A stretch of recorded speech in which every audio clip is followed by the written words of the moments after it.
Hello, everyone, and welcome to the virtual Sonoma Raceway. It's Murph, it's Sam Crow, and we are here for the Blackmagic Studios Grand National Series presented by the American Motorsport Association. It's the Wine Country 250. Sam, I don't know that there is a more technical road course that these cars go to. And after, if Chicago is any indication, this is going to be highly entertaining. Really? Watching these guys try to navigate this place.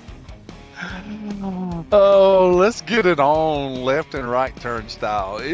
It's really this track is so much fun.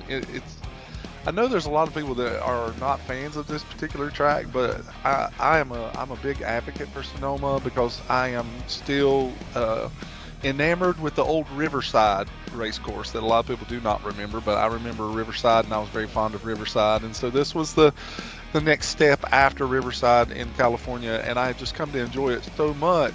I really felt like that because of the narrowness of Chicago street course, that was a far more technical racetrack. This track is going to test these drivers' racing skills, not so much on the technical side as it will on the mechanical side. Their driving mechanics are really going to have to come into play here, to watch their steering input, to be very careful with the throttle input. This is where I really believe is a test to a driver's skills. Now, see, I would be of the opinion that this is a much more technical course than Chicago. Chicago is just a bunch of 90-degree lefts and rights. It's really the same corner over and over and over again. This place, though, you've got some differences. You've got the S's, of course, some of the most famous corners in all of motorsports. You've got turns. You've got turn 2 up at the top of the hill that is badly off camber. You've got so many iconic corners here. The hairpin, the undulations. Yeah, the undulations going up and down. I remember when IndyCar started coming here. Scott Dixon said that this place was like Laguna Seca on steroids when it came to elevation. And NASCAR, I mean, to be fair, NASCAR does neuter the course a little bit. They do not use the carousel and the drag strip. Instead, they go straight off of turn 3, make a right at turn 4A, and then go down to turn 7A on the other side of the drag strip. There was a time that they did use that portion of the racetrack. And I wish they really did. That, of course, is the site of one of the most iconic moments in NASCAR Winston Cup road racing. Was Ricky Rudd and Rusty Wallace at turn Ricky Rudd and Rusty Wallace at turn 7A. Back in the day, they came to blows getting off of turn 7. Rusty forced old Ricky Rudd out in the Toolies, as Bob Jenkins called it, and won the race. And ultimately, we come to find out later that Rusty was kind of racing to fund his future because Raymond Beadle had gone broke. But that's a whole different story for a different day, right? Exactly. That's a book in itself. But yeah, there's a whole lot of stories about Rusty Wallace having to pay his own tire bill in the '89 championship season, and he basically knew he had to win the Winston to keep racing for the rest of the year and win that huge purse. whole bunch of fun stuff. And then, of course, Roger Penske basically bringing the Miller beer sponsorship, and Rusty, Don Miller, and Roger Penske buying that deal out at the end of the year in 1990. But it's an interesting. We could get into that sometime, Sam. Maybe we'll delve more into it today. But to make a long story short, they're cutting that part of the course out. They're going to use something called the chute, which cuts away 4, 5, 6, and 7. Much, I think, to the detriment of the course, Sam. Now, the one good thing is they do not use the IndyCar cutout. So they do use the full S's. They do use the full turn 10. IndyCars, when they come here, they would use 8. They would use the beginning of the S's, and then at turn 8, 8A at the apex, they would just go down straight, and then there's a hard 90-degree right-hander, left-hand chicane, so they don't have to deal with the wall on the exterior of turn 10. There's not a lot of runoff there for an open wheel car, and so just kind of know that's why they do that. There's also at this track, Sam, probably one of my favorite features of any speedway. It's Gilligan's Island, baby. Tell the fans about Gilligan's Island, Sam.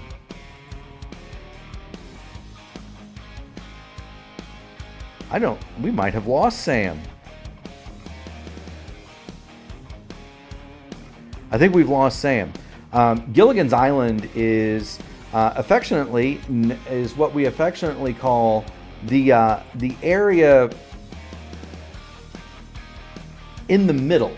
So as you come around, and it's kind of hard to see it. There you see it. Okay. So now we're sitting at the bottom of the hairpin. As you look up, Sonoma used to not be able to host 43 pit stalls, and so they would have they would have an alternate pit road to the right of the hairpin there, and they would call that Gilligan's Island, because once you got your mechanics, your tires, your fuel over that way, well, you couldn't go back to the garage area to get any additional parts, and so they called it Gilligan's Island. There is also a cutoff there for open wheel cars to use a shorter hairpin because, again, there's no runoff at turn 11, and that's pretty much the course here at Sonoma. I hope we haven't lost Sam Crow. Sam, can you hear us?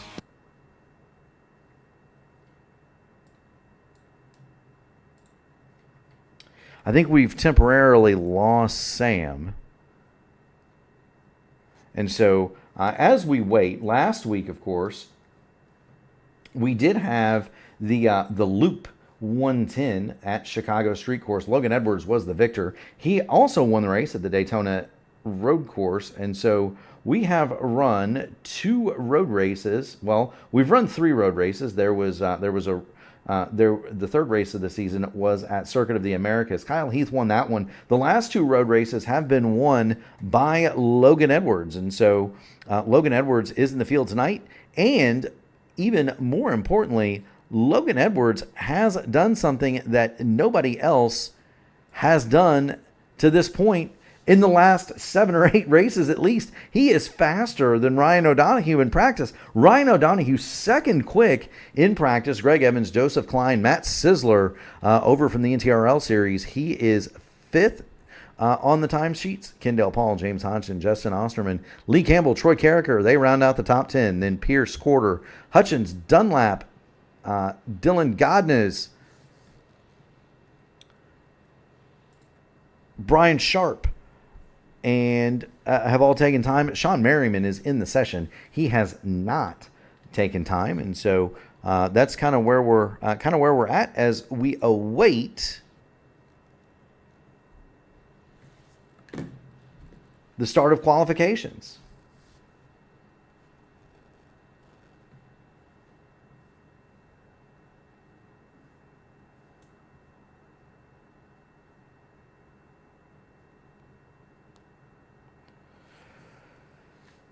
All right. As we like to do here at P1, we are going to leave the scoring pile on up. We're going to get the driver inputs out here for you.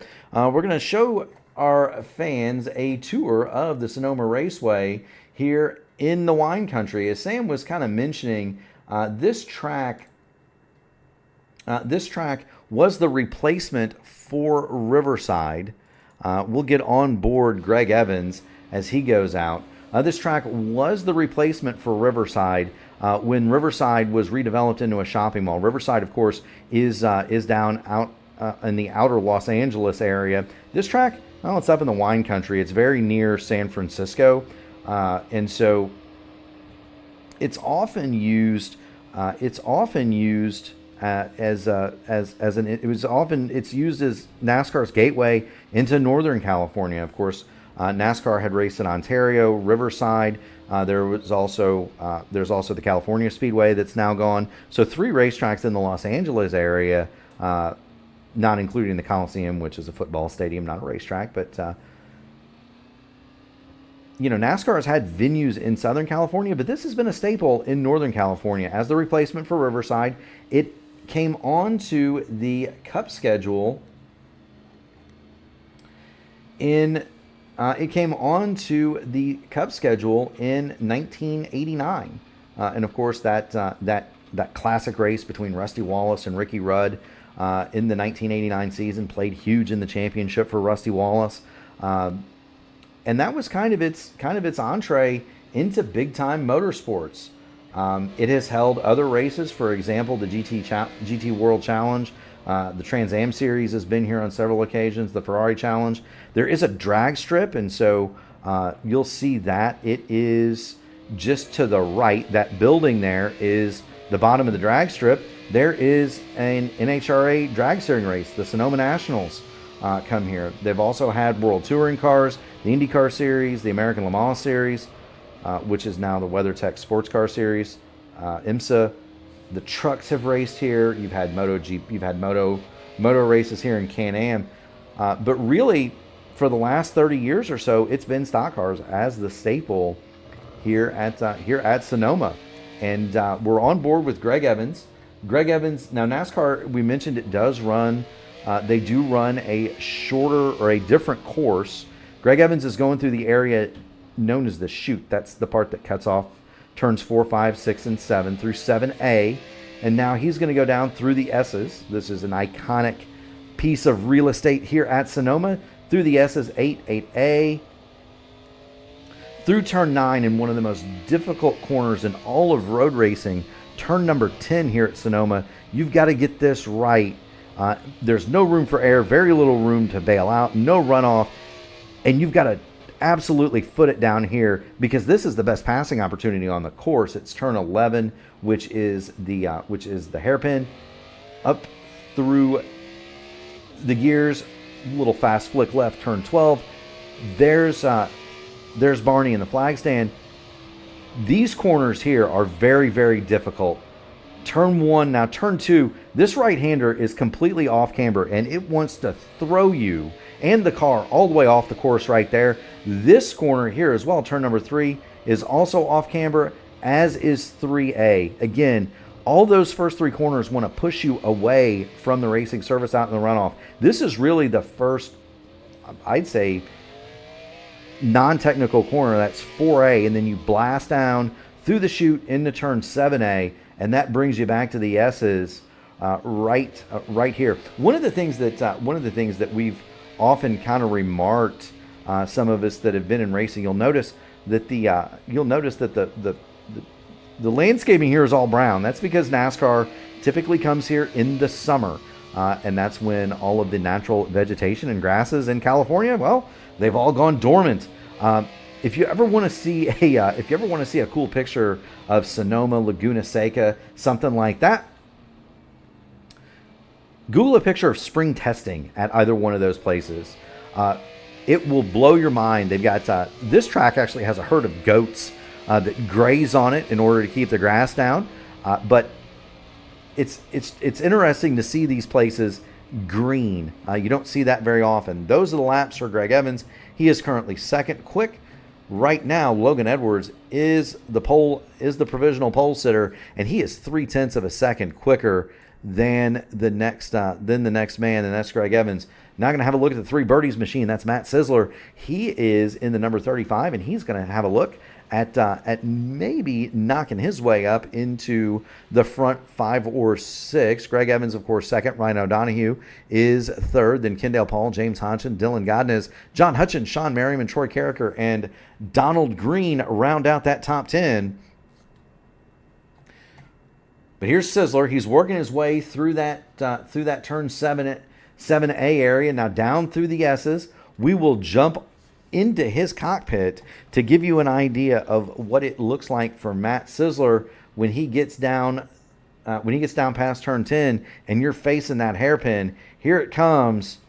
Sisler, he's got a great run through there. Great line. Now this is what Matt Sisler sees right here.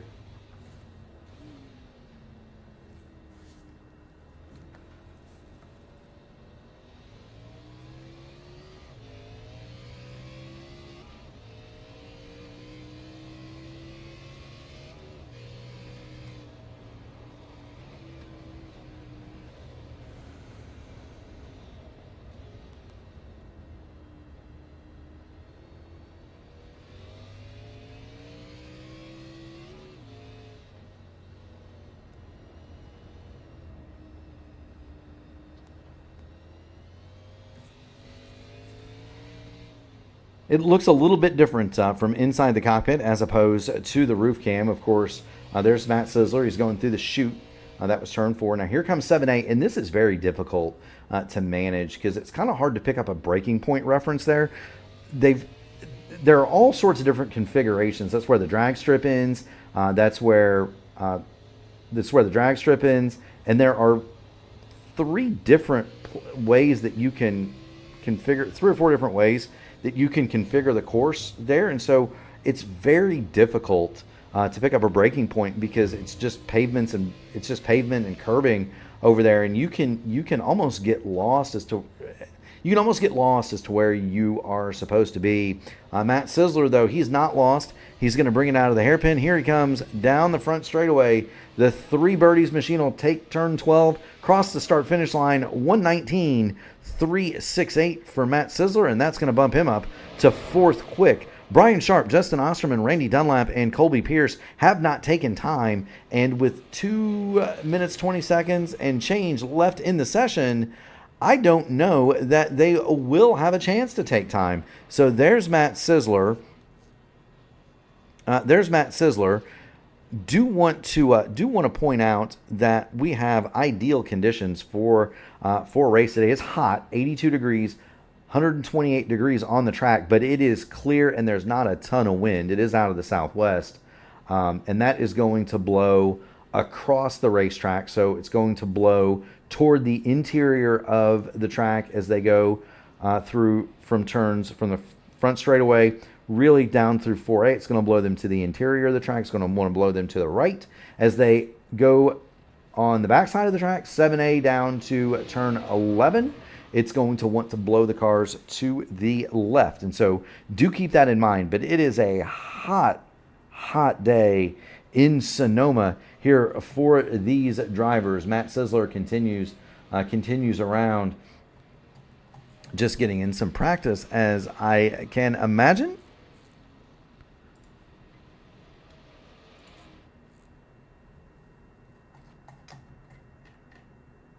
So the circuit here at or the NASCAR circuit as it is today, the NASCAR circuit is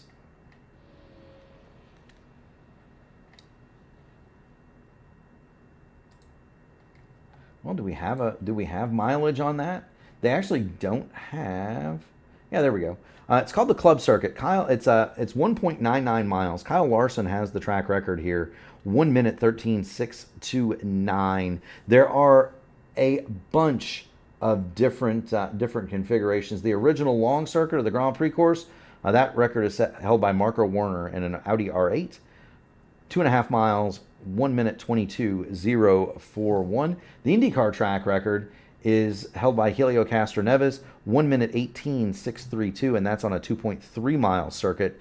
They run the carousel and then that cutoff at turn 9 to avoid the lack of runoff at turn 10. Do watch out. We want to make sure we watch out for the off-camber corners. Those are turns 2 and 3. And we do want to welcome back some of the guys who did not run in Chicago. Chicago featured kind of a short field, and it's not abnormal for there to be a short field at a road course like Sonoma as well. But Donald Green is back, and we do welcome you back, Donald, and thank you so much for joining us. We do have 18 cars signed in, or 18 cars, and so that is pretty good. That is pretty good for a primarily oval series on a road course.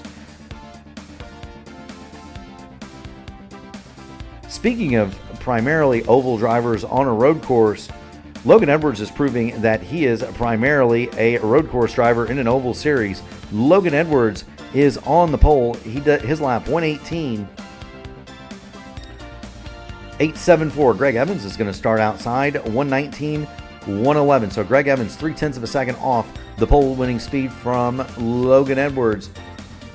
Ryan O'Donoghue, he's going to start third. Matt Sizzler, he'll go from the outside of row 2 and 4th. Then Joseph Klein and Kendall Paul, they'll start 5th and 6th. James Hodgson, Lee Campbell will roll 7th and 8th. In row 5, Dylan Godness in P9. John Hutchins is going to start in 10th. In 11th, Eric Corder, Sean Merriman will go 12th. Troy Carricker and Donald Green 13th and 14th.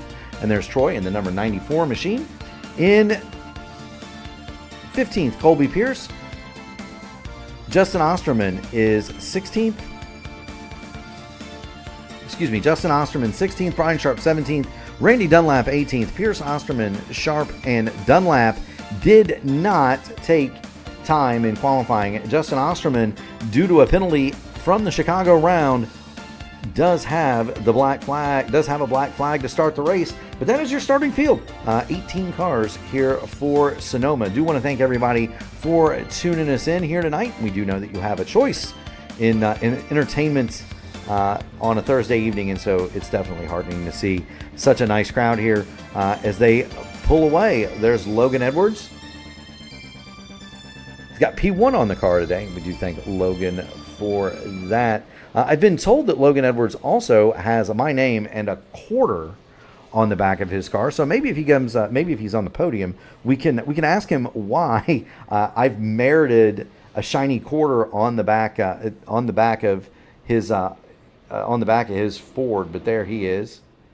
He's of course going to have Greg Evans in the Sim Magic Chevrolet right next to him. Ryan O'Donohue third. O'Donohue is he's so due for a result. Ryan O'Donohue has been fast. He's been at the front. He has been snake bit. Matt Sisler has been extremely fast since coming to the series. He's going to roll fourth. Joseph Klein had a great run at Chicago, going until some late trouble. He's fifth. And Kendall Paul, we saw him really pour it on at Chicago on the street course. We saw him really pour that on late at Chicago, and so definitely glad to see all of these guys here. It is an 18-car field. Remember, Justin Osterman will have to come to the attention of his pit crew down the pit lane for a pre-arranged penalty. Pace car is going to come on off. Greg Evans to the inside of Logan Edwards. Now, I know Edwards is on the outside. He'll have the inside for turn one. Very difficult to get properly lined up here at Sonoma. Barney's got the green flag in the air. Green, green, green. And this race is on. Greg Evans stays fairly even with Logan Edwards as they head down toward turn one.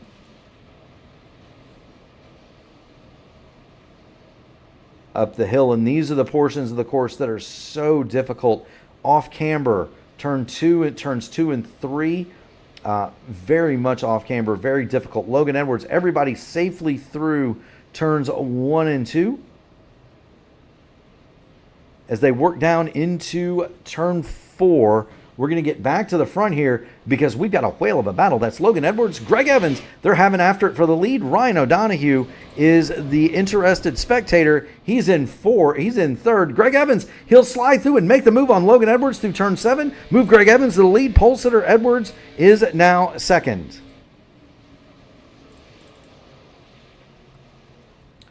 So there's Greg Evans. Logan Edwards is now second. Remember, Edwards was the pole sitter, and so we're gonna keep tabs on on these two. Do want to point out that we do have stage breaks here. It is a 79 lap event, according to series director Kendall Paul. We are going to have a stage break at 20 laps and a stage break at 40. So 20 and 45 are the stages. No worries on fuel because this is a road course, and because it's a road course, it does lend itself to an interesting strategy call. Since they can make it all the way through these stages with no issues on fuel, are we going to see anybody pull the deal where they stop before the pits close? They are going to close 2 laps before the stage. We're going to see anybody come in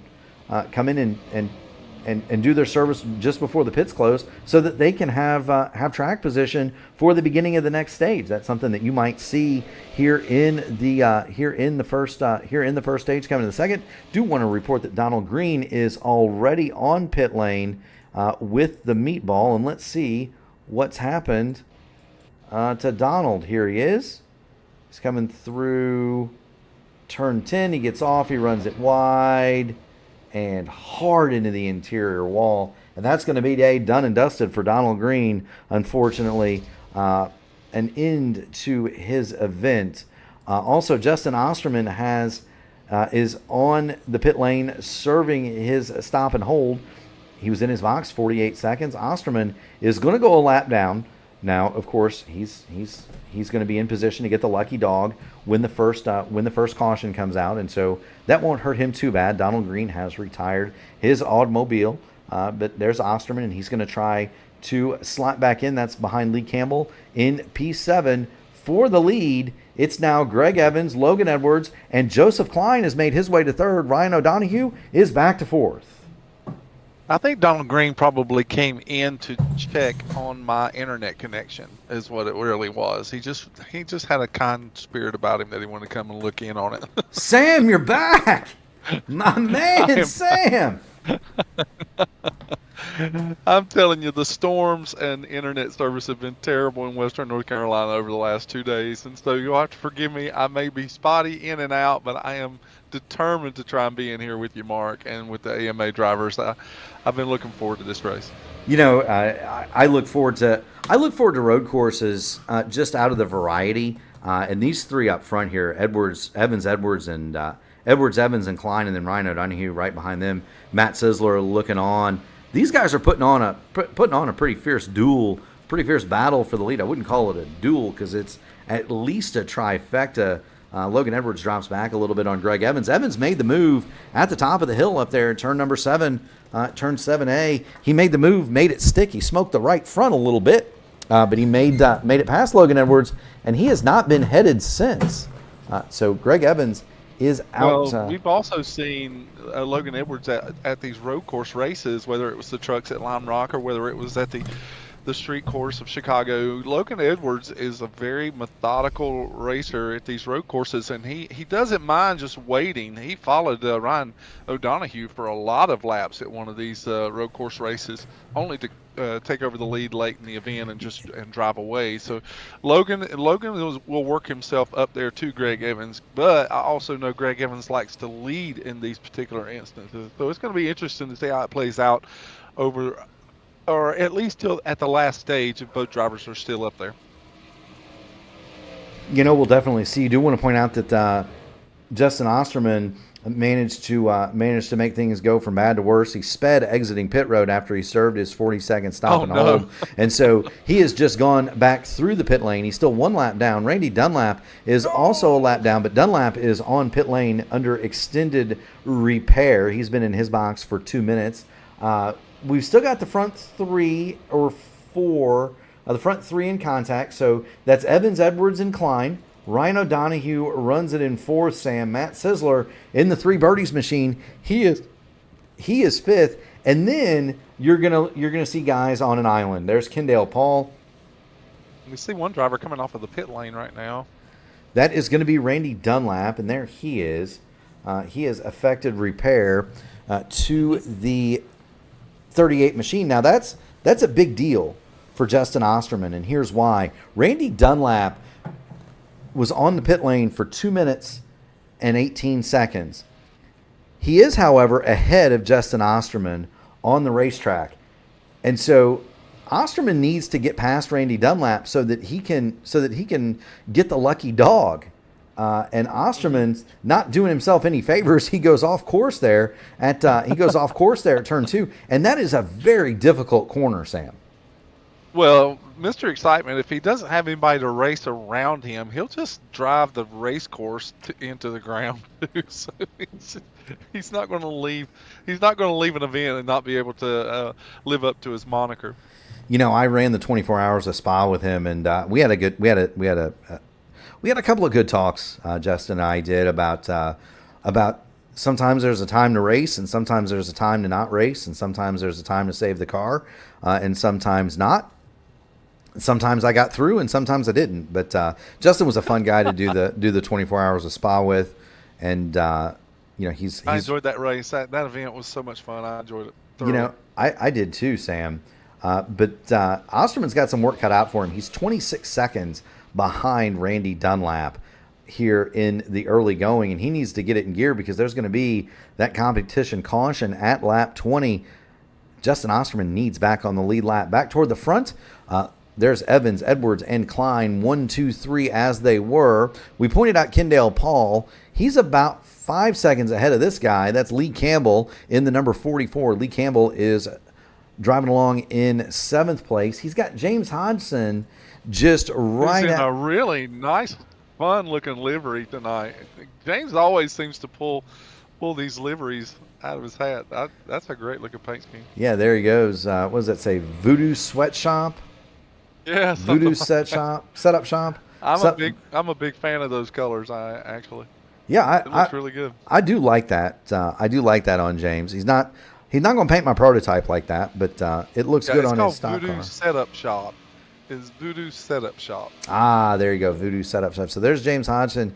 He is 8th, and then he's a couple of seconds clear of Eric Quarter, and there's Quarter in 9th. John Hutchins is in 10th in the 72, and so there's John. Colby Pierce runs along in 11th, and Colby is right behind Hutchins, and then right behind them. That 10th through 15th group is very close, with the close proximity of one another. That 10th through 15th group. I was watching there a little earlier, so Colby seems to be putting a little pressure on John Hutchins for that 10th spot. But those 5 cars have been really racing closely together as well as the front 5 cars. Well, don't sleep on Troy Carricker. He's the rainbow absolutely hued, not. He's the rainbow hued machine there in 12. Troy Carricker ran up at the front at the Chicago street race, and so he also ran up front in the Daytona road course race. So that's a guy that can get it done on a road course for sure. Troy Carricker runs along in 12th, and he's got Sean Merriman right behind him. He's got Sean Merriman right behind him in the number 18 Toyota, and so that's a Mustang this week. It used to be a Toyota, but there's Sean Merriman. He's running along in 13th, and then they've got a little bit of a gap back toward Dylan Godnez in 14th. There's Dylan. He's just about 10 car lengths behind. Brian Sharp and Justin Osterman are, I don't know if they're cutting grass or if they're engaged. It's not the season for cutting grass in Sonoma. No, it's not. Particular race. I don't know if I know the most onlookers and viewers that tune into the broadcast or actually watch a NASCAR event at Sonoma. If you look at this particular time of year, it looks like you're out in the middle of a desert, really. But you look at Sonoma in the spring, and you will not find a more green and plush and beautiful landscape as that area. Well, but this particular time of the year, the grass really does turn brown, and it just looks like it's a barren wasteland. It does. I was telling the fans before while you were having your technical difficulties, as we look at Logan Edwards, he has pulled back up on the rear deck lid of the number 2 of Greg Evans and Joseph Klein, Ryan O'Donoghue. They are right there. So this battle for the lead is a good one. We want to leave it here for the time being. I was telling the fans, iRacing ought to give us the option for here in Laguna Seca, you can have it brown or you can have it green.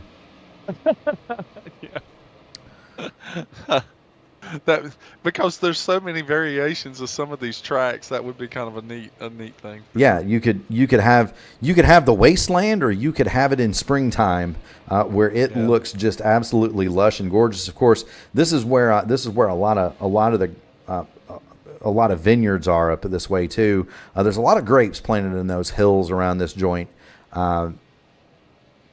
Well, Justin Osterman doesn't have to worry about catching Randy Dunlap now. He is actually taking the car back into the garage area and called it a night, as well as Donald Green. And so now we have 2 drivers who have checked out of the event, and Justin Osterman will be in the lucky dog position.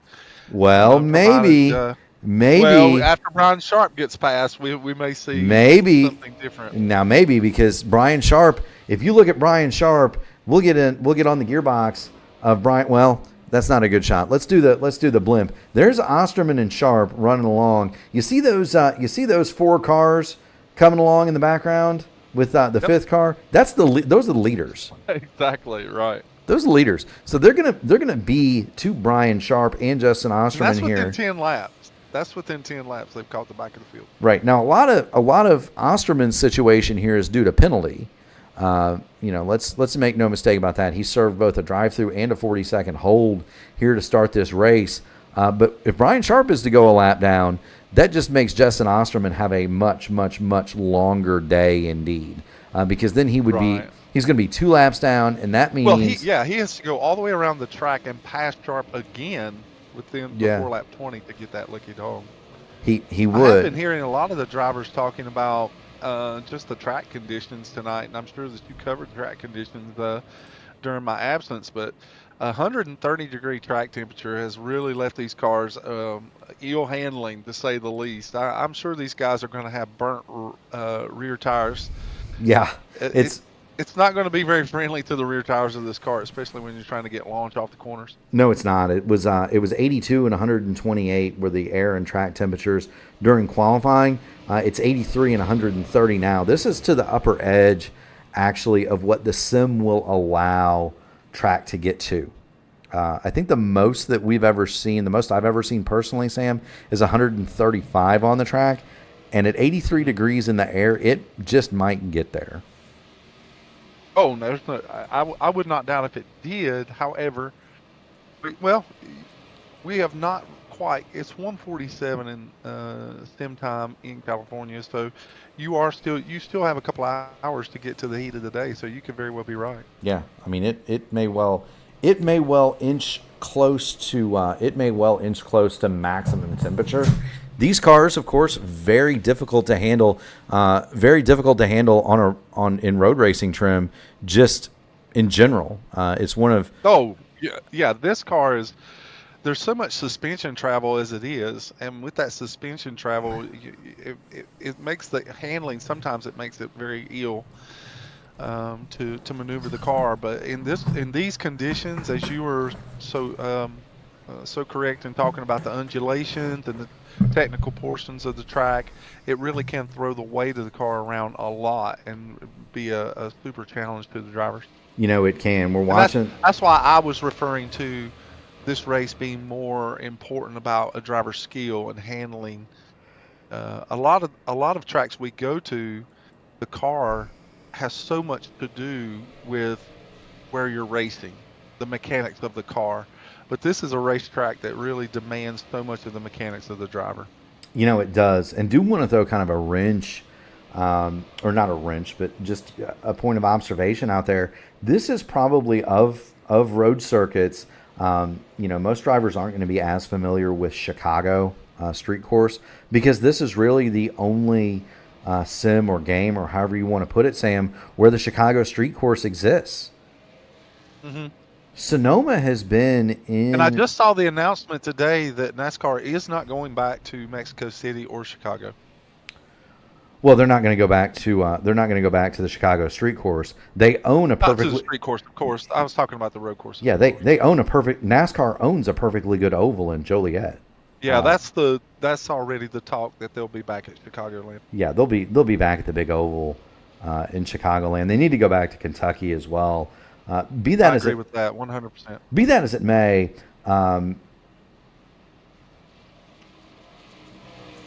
this is shout out to Joseph Klein tonight. By all regards, Joseph Klein had a great run going at Chicago's. Yes, he did.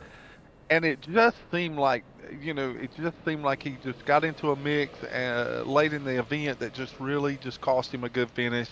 And so I believe he's driving with a bit of a chip on his shoulder tonight, because he's keeping pace with these front two cars all the way up to lap 13 here. Logan Edwards seems to be wanting to set up for a pass on Greg Evans, and Joseph Klein is just waiting in the wings to see how it all plays out. Very well could be. Very well could be. Now, I do want to point out there is a way that Mr. Excitement, Justin Osterman, can get back on the lead lap here. It's going to take some work on his part. He's going to have to stay out and take the wave around here. He's going to stay out and take the wave around here when everybody pits at the caution flag. That'll put him at the back of one lap down, and then he's going to have to run until he's out of fuel and pit in the middle of the next stage, and then he'll be able to theoretically he would then be the first car one lap down and then be able to get back on the lead lap for the final stage. So there is hope for Mr. Excitement, but that's how he would... Well, answer this for me, Mark, and it's something to think about. Sure. in these AMA, as we see Logan Edwards make a big Yeah, move on the inside of Greg Evans there. he had the lunge. Joseph Klein's going to take. going to take advantage of that as well. Yeah, and Joseph Klein, all Joseph Klein needs to do here, he needs to try to stay alongside. Greg Evans has got a handful of that deuce. Yes, he does. Well, he's matching he's matched the logo on the back of that Chevrolet. He is now second. I keep the same moniker on the back of all my cars as well. But my point was there's a way for Osterman to get back here. My question was this. Because here at the AMA, they do have a track record of throwing extra caution laps, will that allow him as a waiver round to go in and get service? I don't. If they throw caution for extra lap, right? If he gets an extra lap, will he be able to come back in and get service? Will that open the door for him to be able to pit? He might. I was kind of thinking about that. The other thing is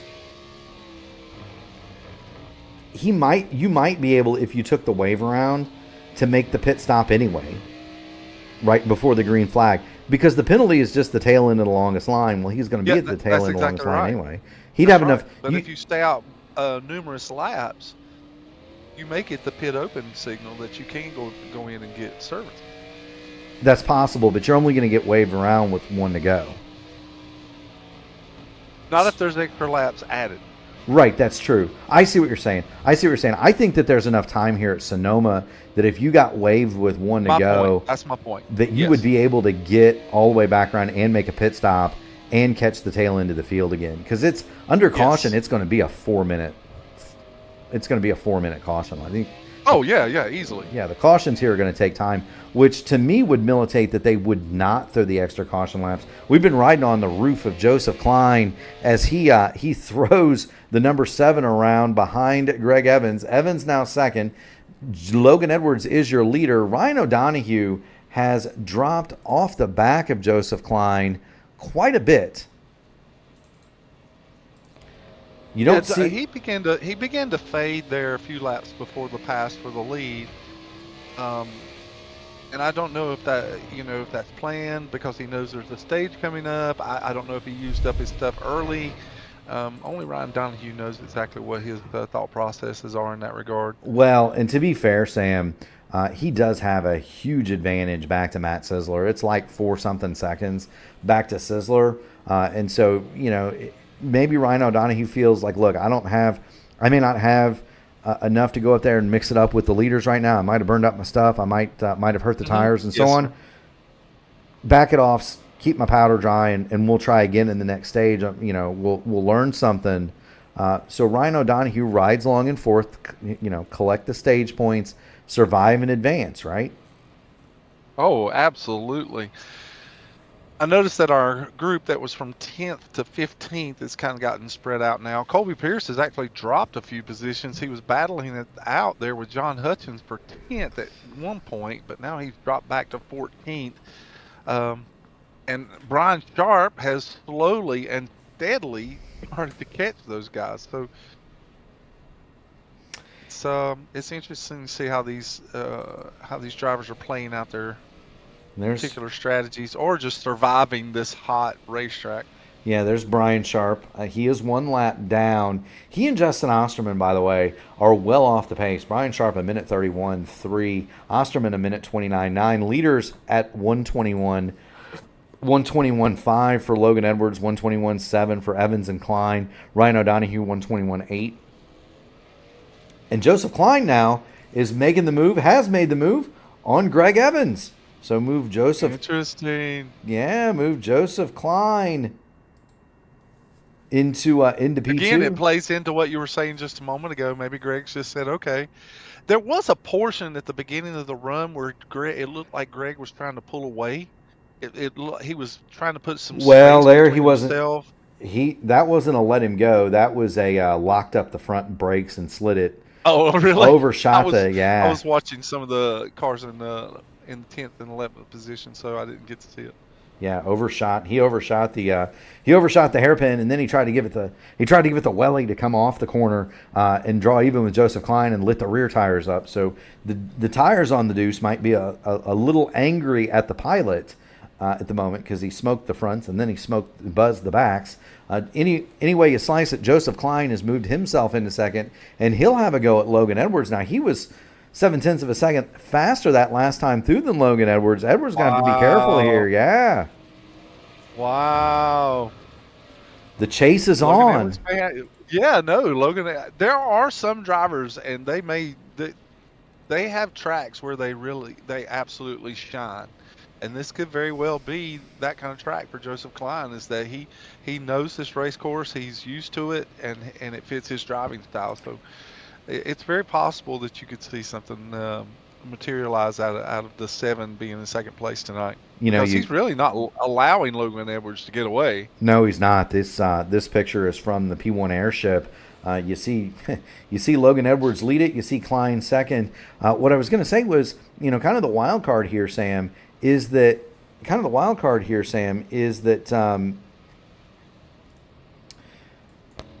the Chicago Street Course is a track that, isn't really in any other games or sims. It's pretty unique to iRacing, and even within iRacing, it is not that popular. Guys really only drive it when it comes up in league events, which isn't very often. It's not ever in the official rotation as like an alternate track in the off season. We run it when it's on the regular schedule, and that's it. Sonoma has been around in gaming since Gran Turismo 2. Mm-hmm. And so, if you've got guys in this field with any age on them, certainly, somebody our age or, Greg Evans in particular would be... Oh, wait, Greg Evans has got a handful out of turn 11. Yes, he does.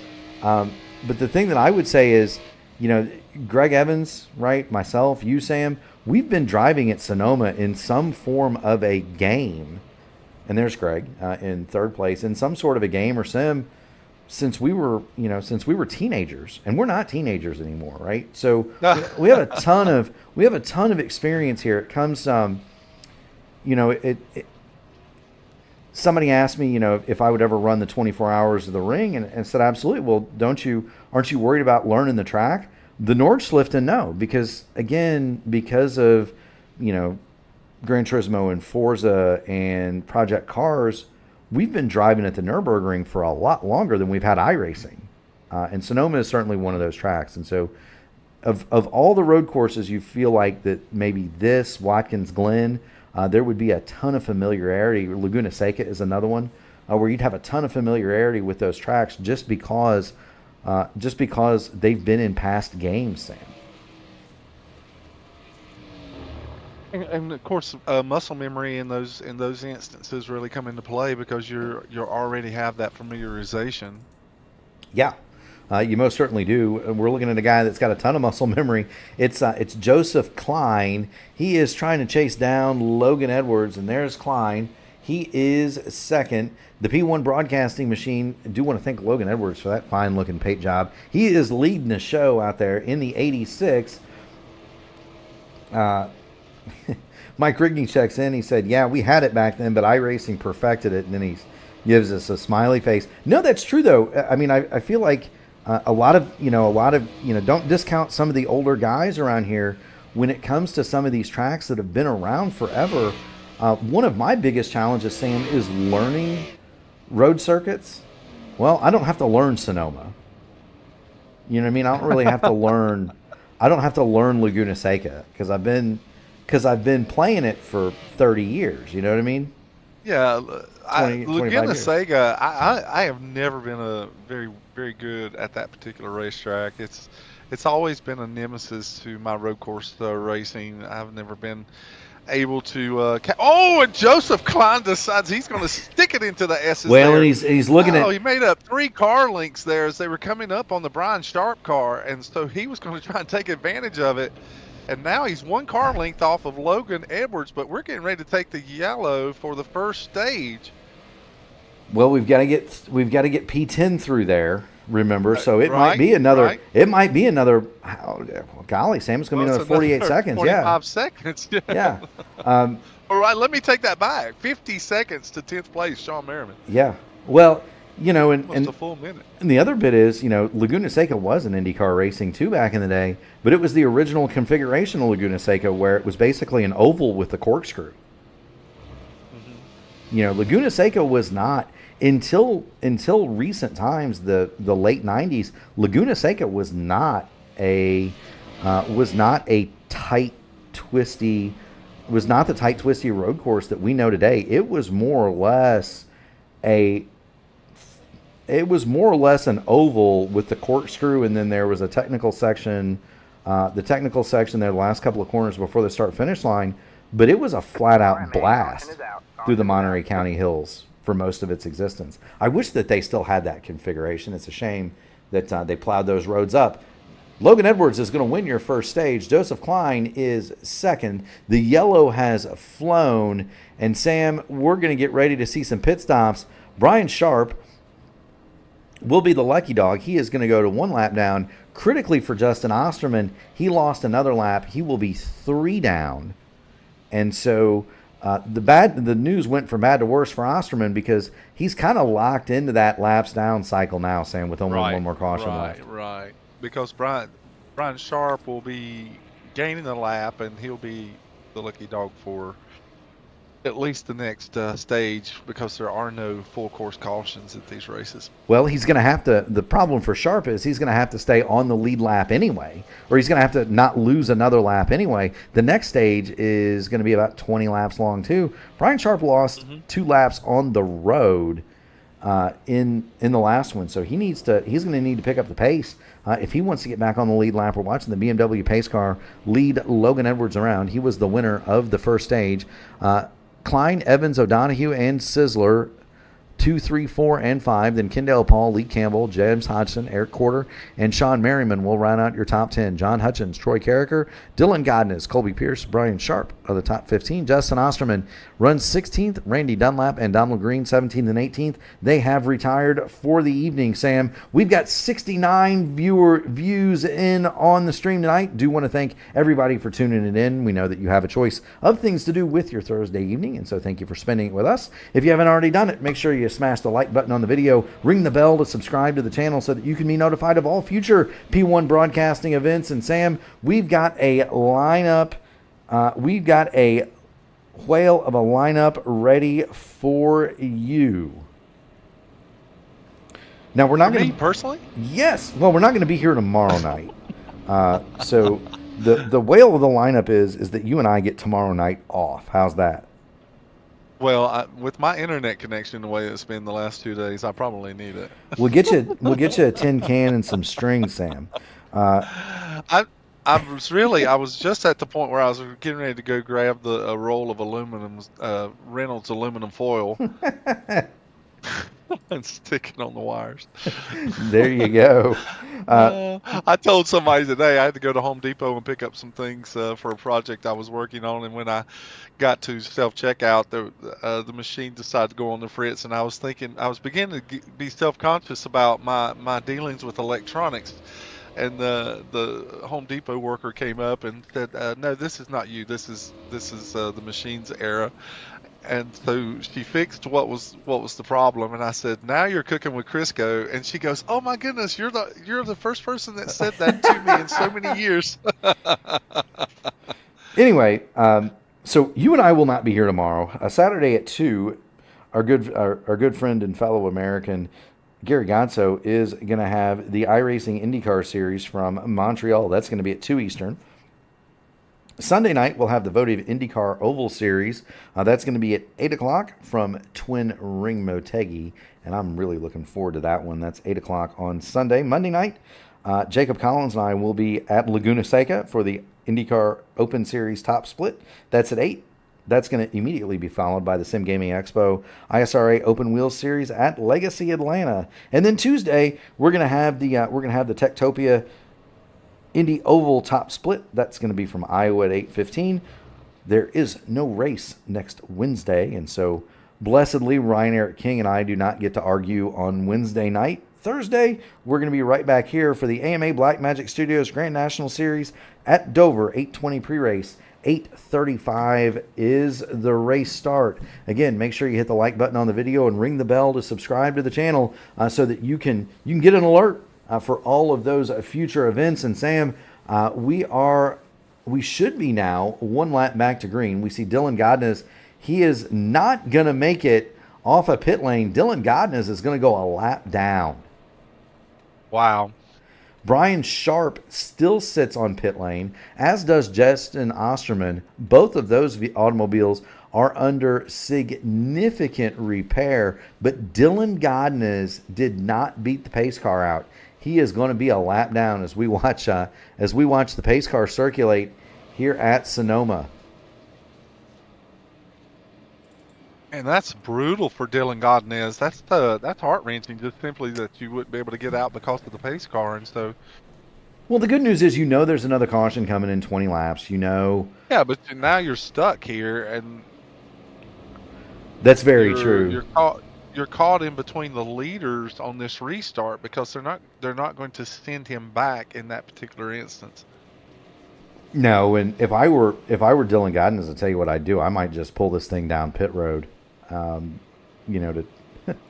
or something to try to get out. He's going to do something. There is some discussion going on right now about it. Yeah, I mean, I would hope that they would give him the end of the line. Of course, they're going to have to do it soon, or he's. Well, the pace car's getting ready to pull off, so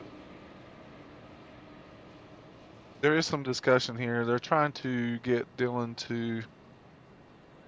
Yeah, he's moved all the way over to the right. Okay, so he's just going to let the field go. No, they've extended the caution now for 2 laps. They've extended the caution, and they're going to try...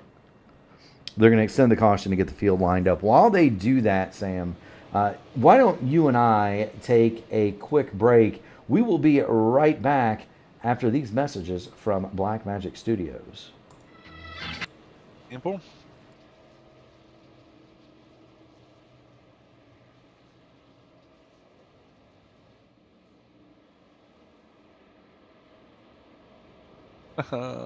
Kyle Larson just won the A feature.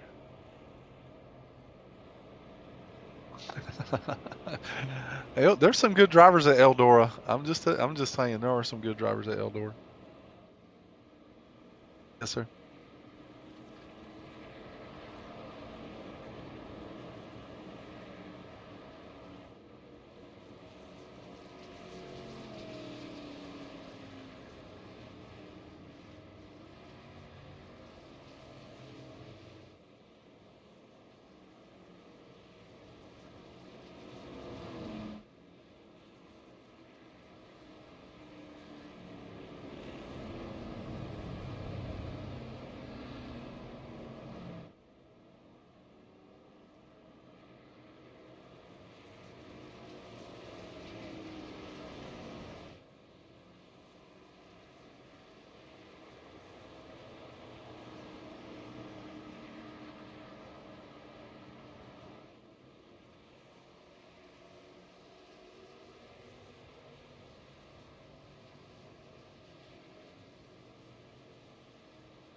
All right.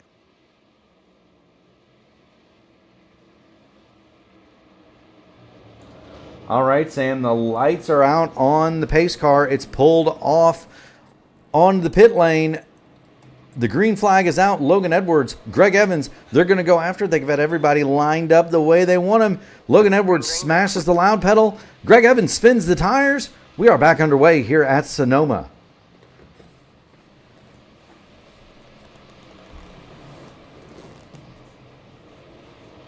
Greg Evans now is firmly ensconced in that second spot. Joseph Klein had taken it away from him. Logan Edwards gets out a little bit on the lead, and here's now where we're going to see if Ryan O'Donohue and Matt Sizzler learn something.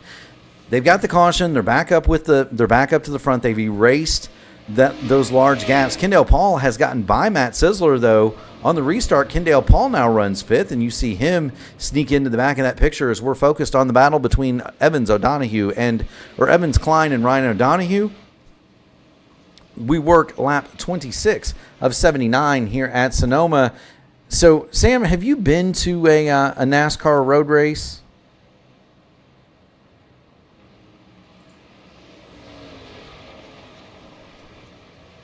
Sam? I hope we haven't lost Sam Crow again, because that's going to force me to talk. Sam Crow is muted. I have not been to a NASCAR road race. I've been to several open wheel road races, but not any of the stock car variety. I tend to prefer those on ovals. Mike Rigney says he's thinking about doing New Atlanta. That's sacrilege, Mike. That's sacrilege. You gotta do the legacy Atlanta business. That is still one of the best racetracks that ever was. I wish that there would have been a way. I know a lot of fans, criticize SMI and NASCAR for allowing it to be repaved in the first place. The fact of the matter is the pavement had to be replaced. It just simply was not safe. It was not safe anymore. It could not be safely patched. Greg Evans moves over. Huge block on Joseph Klein as they head toward turn 7. Klein not able to stick the nose of the 7 under the deuce in turn 7A. They'll run as is through the S's. Evans 2nd, Klein 3rd, O'Donohue 4th. This is the best battle on the course. Logan Edwards has jetted out to a 9/10 of a second lead. He is about 20 to 25 car lengths up the road. There you see him disappearing off into the distance, maybe 15 car lengths, but he is well ahead of Evans, Klein, and O'Donohue. Joseph Klein looking to find a way around Greg Evans as they head back toward turn number 1. But what I would say, Mike, is, I wish there was a way, and certainly the technology, I'm sure the technology exists to make a freshly paved track behave as old pavement at Darlington, Atlanta, and Rockingham would. I think that would be tremendous. If they could figure a way to make new pavement mimic those tracks where they would just eat the tires up and you would really have to save tires, I think that would be tremendous. I would absolutely love to see that.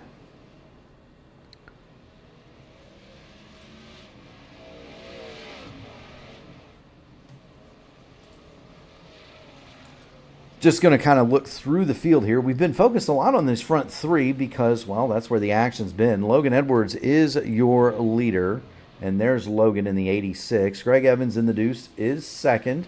Joseph Klein is 3rd. There he is. Ryan O'Donohue runs along in 4th, and there's Ryan in the 14. Matt Sisler, good to see him from the NTRL. He is in the 3 birdies machine. He's running along in 5th. And so good to see Matt Sisler. There he is. Right behind Sisler, James Hodgins is in the 88. Eric Corder gets out of shape in front of Dylan Godinez. I'm sorry. I'm having so many technical issues for no reason. I don't know why it's acting up, so I apologize. It's okay, Sam. It happens. We're able. I get my speaker. I get my input device back just as Eric Corder completely turned sideways in front of Dylan Godinez. Yeah, we're gonna see if we can't. Get that up here. Here's Corder. He's racing along behind Colby Pierce. I'm assuming this might have been at the hairpin. Right at turn 11. Yeah, right there at turn 11. Yeah. Well, he gets out wide. He gets out in the marbles there, and he's gonna light the rear tires up. He did the same thing Greg Evans did, and Godinez gets it woed up and doesn't hit him. But he does. My goodness gracious. You're not going very fast there, but the car itself... No, you're crawling through that section.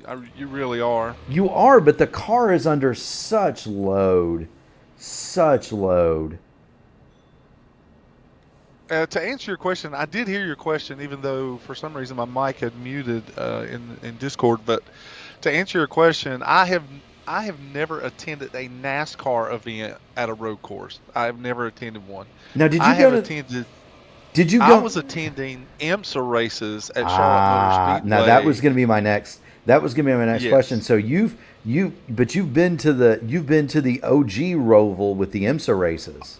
Old school, back in the day when the IMSA cars were running at Charlotte Motor Speedway through the infield in the old road course. So those were the road course races that I remember going to when I was much younger. And so I've never been. Oh, and we see car off the racetrack there. It's Eric Corder, and now he just keeps it off the racetrack and stays out of the way of Dylan Godness, and Justin Osterman cuts 2A off there and just still keeps the car straight as he follows Dylan Godness down into the chute. But yeah, I remember those races from a young age as the IMSA cars. That was where that's where I really gained so much interest and just I was just so enamored with those cars. Those cars were just like spaceships. Even today they are. I mean yeah, I just the Corvette GTP and the kudos Ford to Probe. drivers Yeah. like you that can drive those particular, the LMPs and such. Really, kudos, Mark, to you guys that can drive those cars. I've driven them. I'm not as proficient at them as you are. Now the GT3 cars, I love them so much, and I drive them constantly. But those top tier cars, man, they are just they're like the upper echelon of racing, in my opinion. They just really are. They're wild. I can remember, and I was a little kid, but I remember the Corvette GTPs that Rick Hendrick had. Those cars really were spaceships. I mean, they had traction control, active suspensions on those cars. We're talking like 1986, 87. Those cars were just as advanced as Formula One cars. Between the Corvette GTPs and the Ford Probes of the day, those cars were. I remember watching the Charlotte GTP races because they would be on TBS. So I remember watching those. I don't recall though when the old Roval. Was it TBS or the old ABC Wild World of Sports coverage? It would have been TBS. Okay. That was on cable. Wide World of Sports only really carried IndyCar, and then they would have some NASCAR stuff tape delayed. Like back in the day, ABC would do the Atlanta races, but it would always be like on at 11 o'clock at night. So it was like same day tape. Those races were, because I can remember staying up to watch them. Now I was working on my technical issues, but I noticed that Greg Evans has fallen back to fifth. Yes, he has. He was in a fearsome fight with Joseph Klein, and he kind of came off second best. There's Greg Evans. He now runs long in fifth. He's behind Matt Sisler. He and Klein got to beating on the bumpers a little bit, and there you see Greg Evans. The right rear is caved in on that machine, and I think he came off second best, and he's just going to find somewhere else to ride for right now. No sense. Well, he knows there's another stage break. Yeah, he knows there's another stage. He knows there's another stage break. He's comfortably in the championship playoff. There's no reason for Greg Evans, who's won, golly, I don't know what, 6 or 7 of these races, to beat the fenders off of it just yet. He's not Junior Johnson. He doesn't need to make it look like Junior's Legends car out there. Just get to the next stage, get her Greg fixed. would never be one to feel like he had to prove himself or to vilify himself. That's just not Greg's personality. There's no reason to. Just get back there and run some laps and get on with it. But there's Greg Evans. He is in fifth, run along behind Matt Sisler. The next closest battle on the racetrack is Kendall Paul and James Hodgson. Do want to sadly report that Brian Sharp has found the trees. He does have a meatball, and he is back onto the pit lane. So Brian Sharp is now out of the event. That'll promote Osterman to 15th. But Osterman now is 5 laps down. Dylan Godness remains 1 lap down, and that is huge. If he can stay there, and Dylan Godness certainly does have the speed. He's only about a second a lap off the pace. He certainly does have the speed. I tell you what, Dylan Godness is not out of this thing. He will get the lucky dog, provided he doesn't cause a caution here, which as cautions are off, that's going to be pretty difficult, right? It would have to be manually thrown. He started on the grid in P9, so he certainly does have enough speed that he should be able to maintain that 1 lap down deficit and be able to get the lucky dog. But yes, now we still have 12 laps before we get to that particular point. We do. Anything can happen within 12 laps. It most certainly can. Look at how much, watching Kendall Paul and James Hodgson, look at how much Kendall Paul closed up on James Hodgson in the braking zone down to turn 11. We're going to get out to the blimp just so we can see that. These two, by the way, are catching Evans and Sizzler just a little bit. They sure are. Yeah. They really are. Yeah, there it is. Rigney, it's been in slow increments, but they're doing it. Yeah, just a tenth or two a lap here and there, and they're getting up there. Rigney says your technical issues must not have been too bad because he didn't call him. And I would posit Mr. He is my IT guy. Now, Mike, I would posit to you, sir, that it's a little bit difficult for Sam to call you when the entire service is down. I try not to bother him if I can help it and do it on my own. But when the customer service that your provider is telling you, there's nothing else we can help you with. Yeah. Wait a minute. You actually got customer service from your provider on the phone? Holy smokes.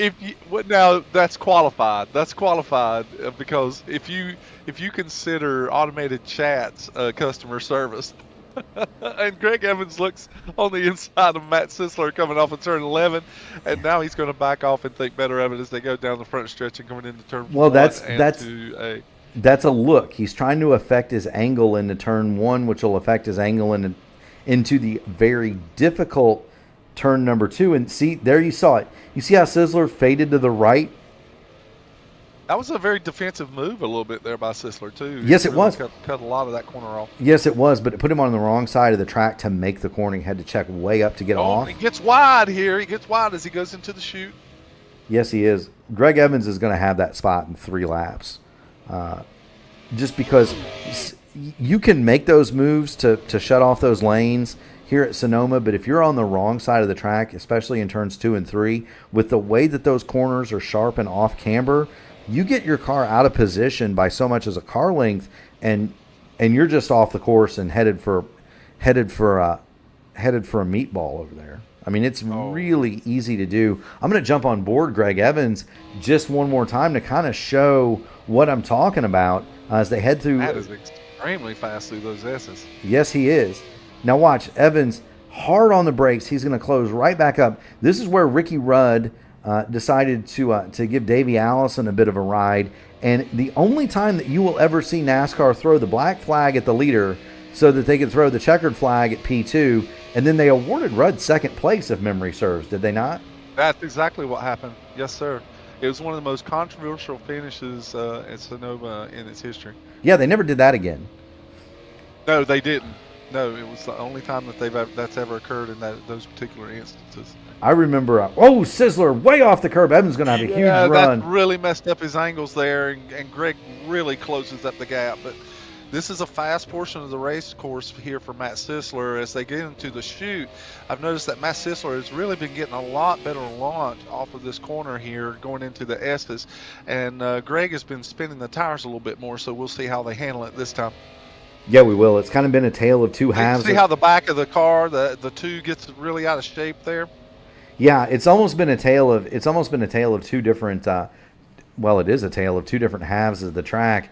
Matt Sisler much better on this side of the course. Greg Evans, he's much better at the first half, right? So if you slice the track in half, into 11 here, Greg is not afraid to use that left pedal. No, he's not, and he'll close right up. So from right here until they get to turn 4, Greg Evans has the advantage. Here he is. He's going to get to the right of Sisler. Sisler is going to come back and watch. He'll drive this defensive line, or at least he has last several times. He'll drive a defensive line through up into turn 2, and it really hurts his momentum as Greg Evans closes right up on the back of the number 35.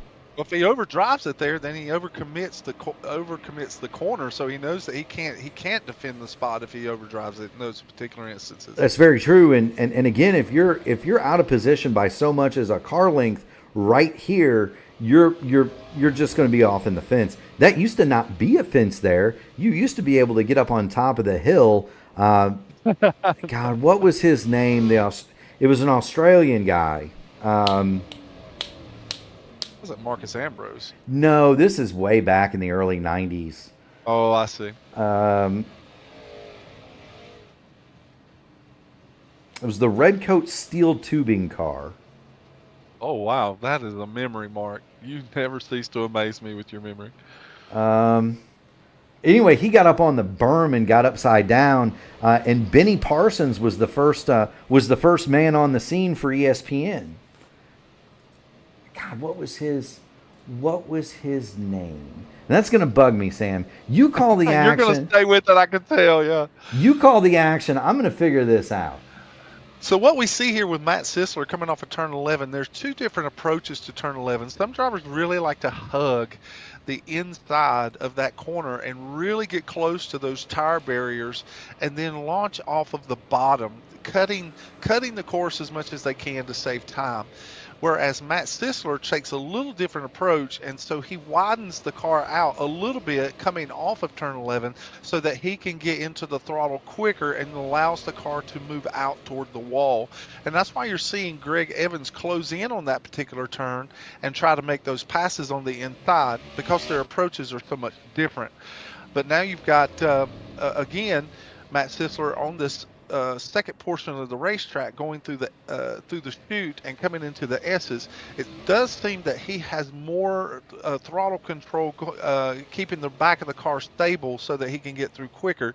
Greg has been getting better with each passing lap to close up that space between the two drivers, and we'll see if he can't make something happen going into turn 11 here. I know we're concentrating on these two particular cars, but right now it's one of the better races on the racetrack. It is most assuredly the best race on the racing. It is the best race on the track. Evans he gets such a good run there, Sam, off the Dick Johnson. Johnson was the name I was looking for, but he wound up upside down over there on the berm against the tires, and Benny Parsons was calling the race from on top of that hill. There were no grandstands over there back then. Benny Parsons was standing on top of the hill calling the race for ESPN, sauntered down the hill and asked Dick Johnson if he's okay. That's a whale of a memory. I don't remember that particular incident, but at my age, they say your memory's the second thing to go. I'll tell you what, Dick Johnson also... I can't remember what the first is.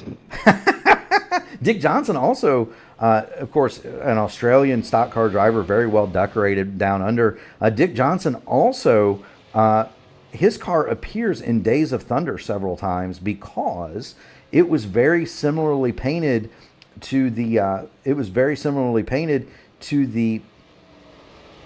Junior Johnson Budweiser car. It was also a Ford, and so when they would try to merge the shots for continuity's sake, Greg Evans way down to the inside, scissors wide. Here we go. Catch the tire barrier that time, and he's going to make the pass this time on Matt Sisler.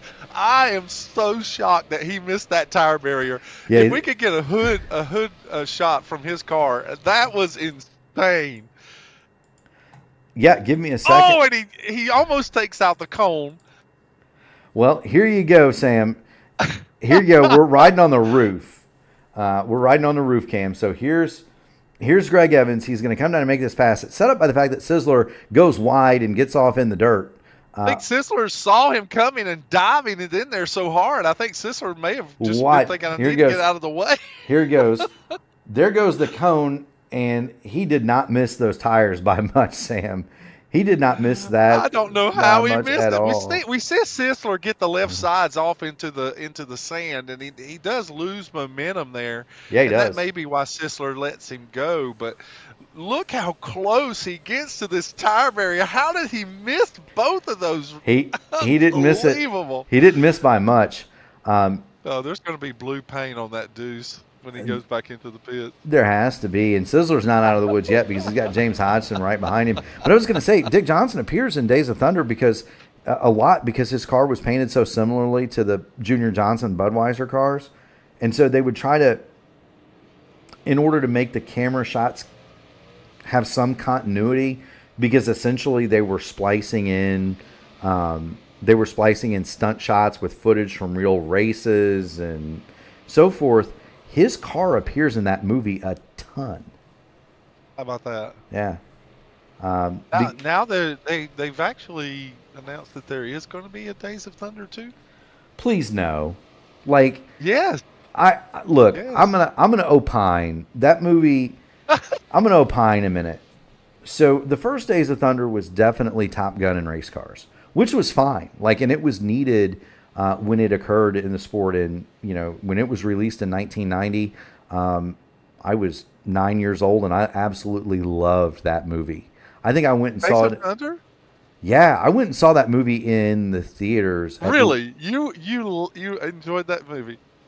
I bet I went and saw it in the theaters a dozen times. Interesting. To the point. Interesting. So here's a funny story for you, Sam. So I was 8 or 9 years old when that movie came out, and I was racing go-karts at the time. And so I was allowed to go see the movie, right? And my parents would take me, but I never saw the scene at the crash sequence at Daytona, and then the hospital scene after. There was always a point in the movie where my parents would get up and they would take me out to get popcorn and go to the bathroom or whatever. I was not allowed to see that part of the movie until I was. Matter of fact, I never saw it in the theater. Yeah, wanted to spare you the stab part of racing. Right. So I was not allowed to see the driver get hurt. I understood that he had been hurt, but I was not allowed to see it until, eventually I did see it. But yeah, I loved that movie growing up. Absolutely loved it. I still have a VHS tape of it rolling around here somewhere. Heck, I had a Betamax tape of it at one point. I think for me, I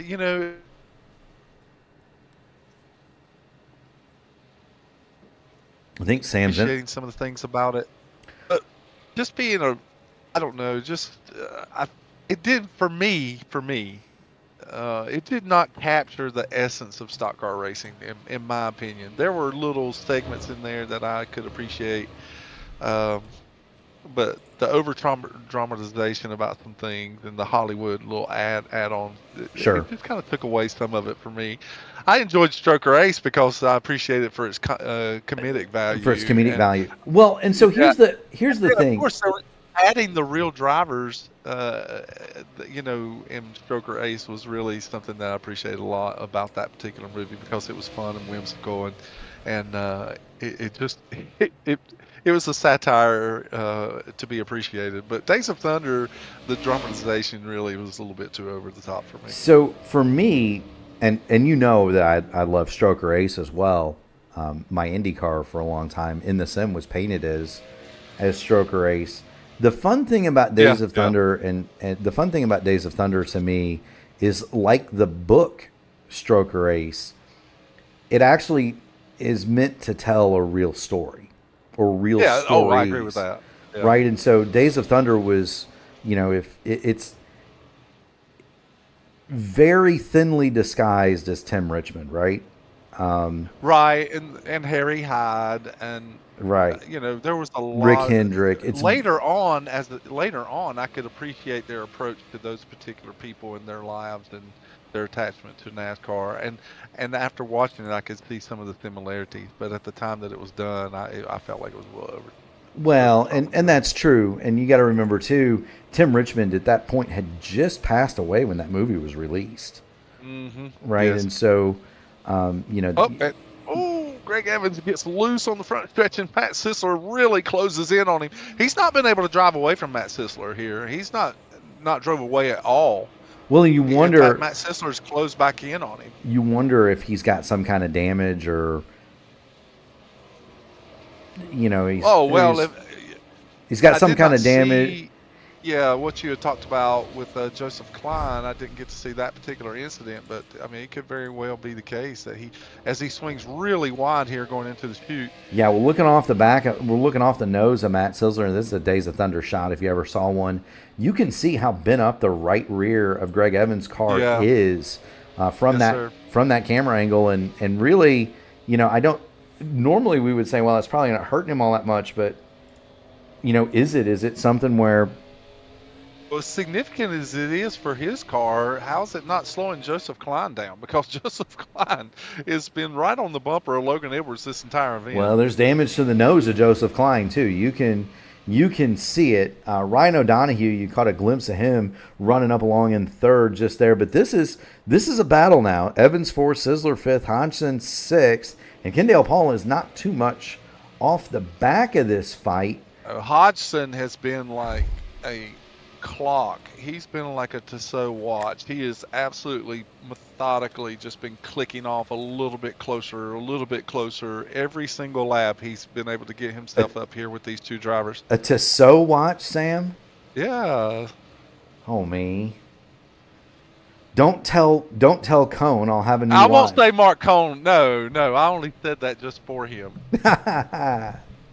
there's the blimp shot. That's fourth, fifth, sixth, and seventh right together on the course. This is the only real battle for position. Logan Edwards has maintained a half a second on Joseph Klein.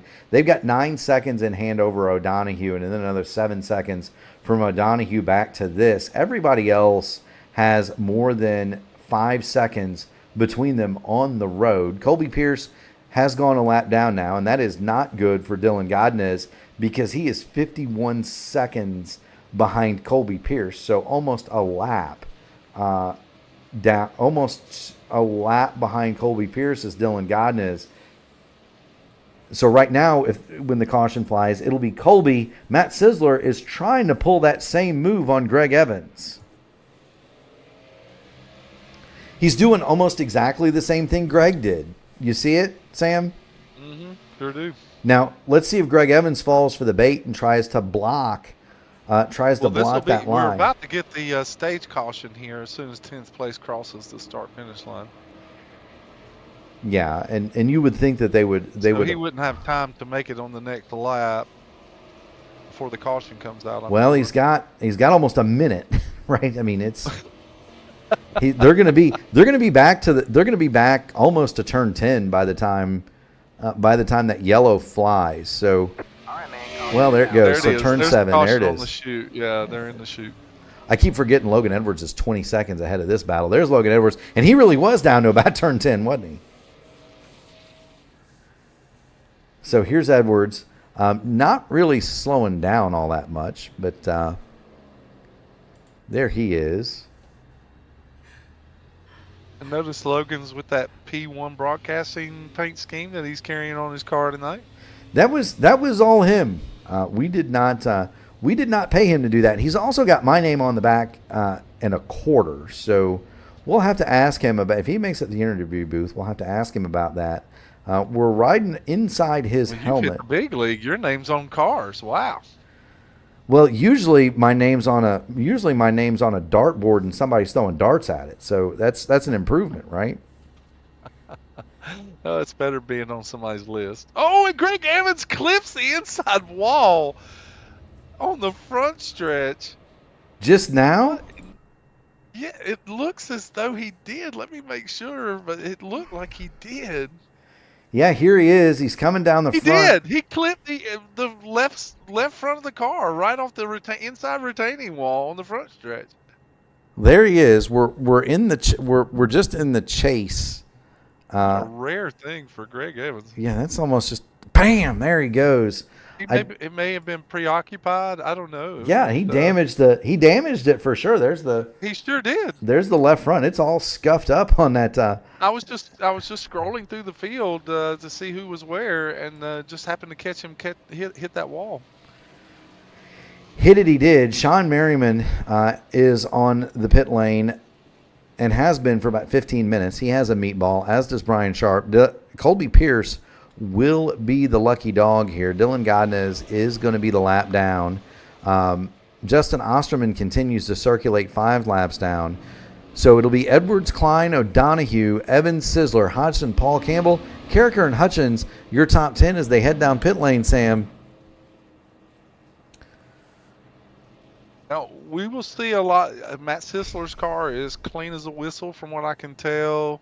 You will probably see Joseph Klein, if the damage was there on the front of his car, he'll have to affect repairs.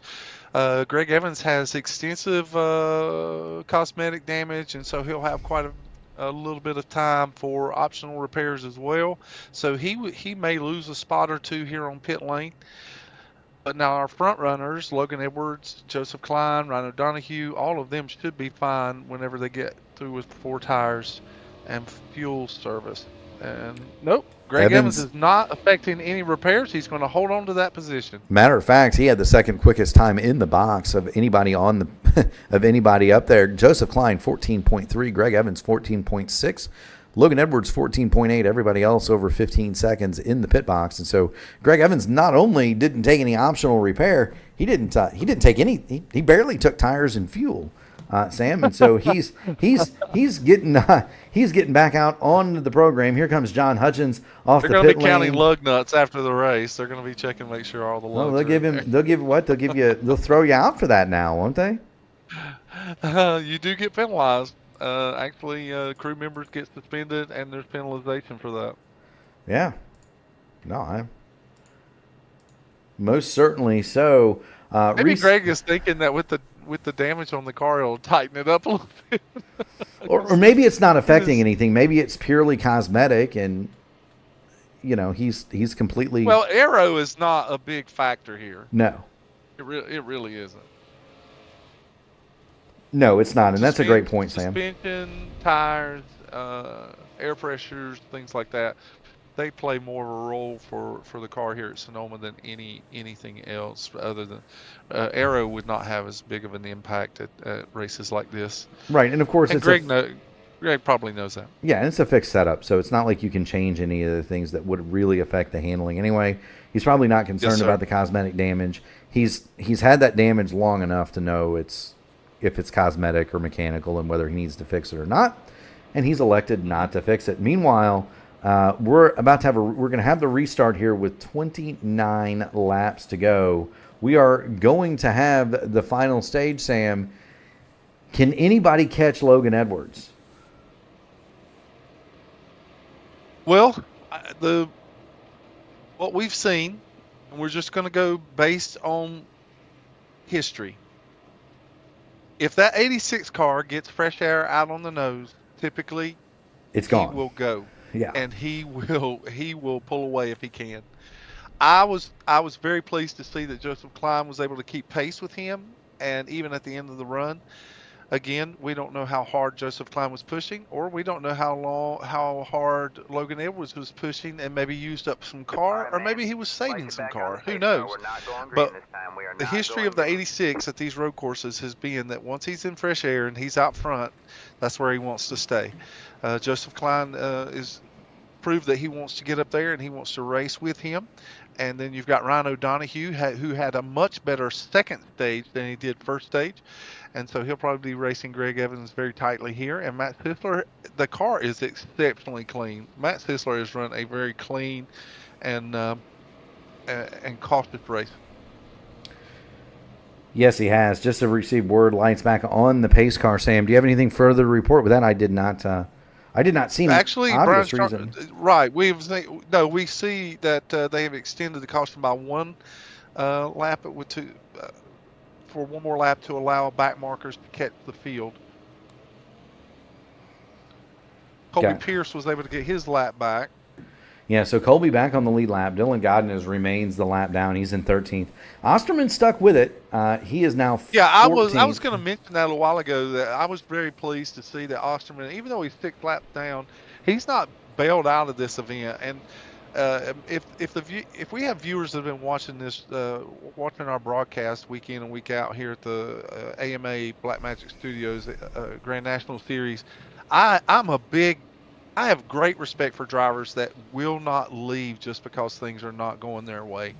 If you got a car and you can finish the race, I think that you ought to commit yourself to do that so that you can learn and if not learn, just get the track time in. And so really, just a big shout out to Justin Osterman for, despite the demise that he's faced early on in this event, he stuck it out. So I always appreciate drivers that do that.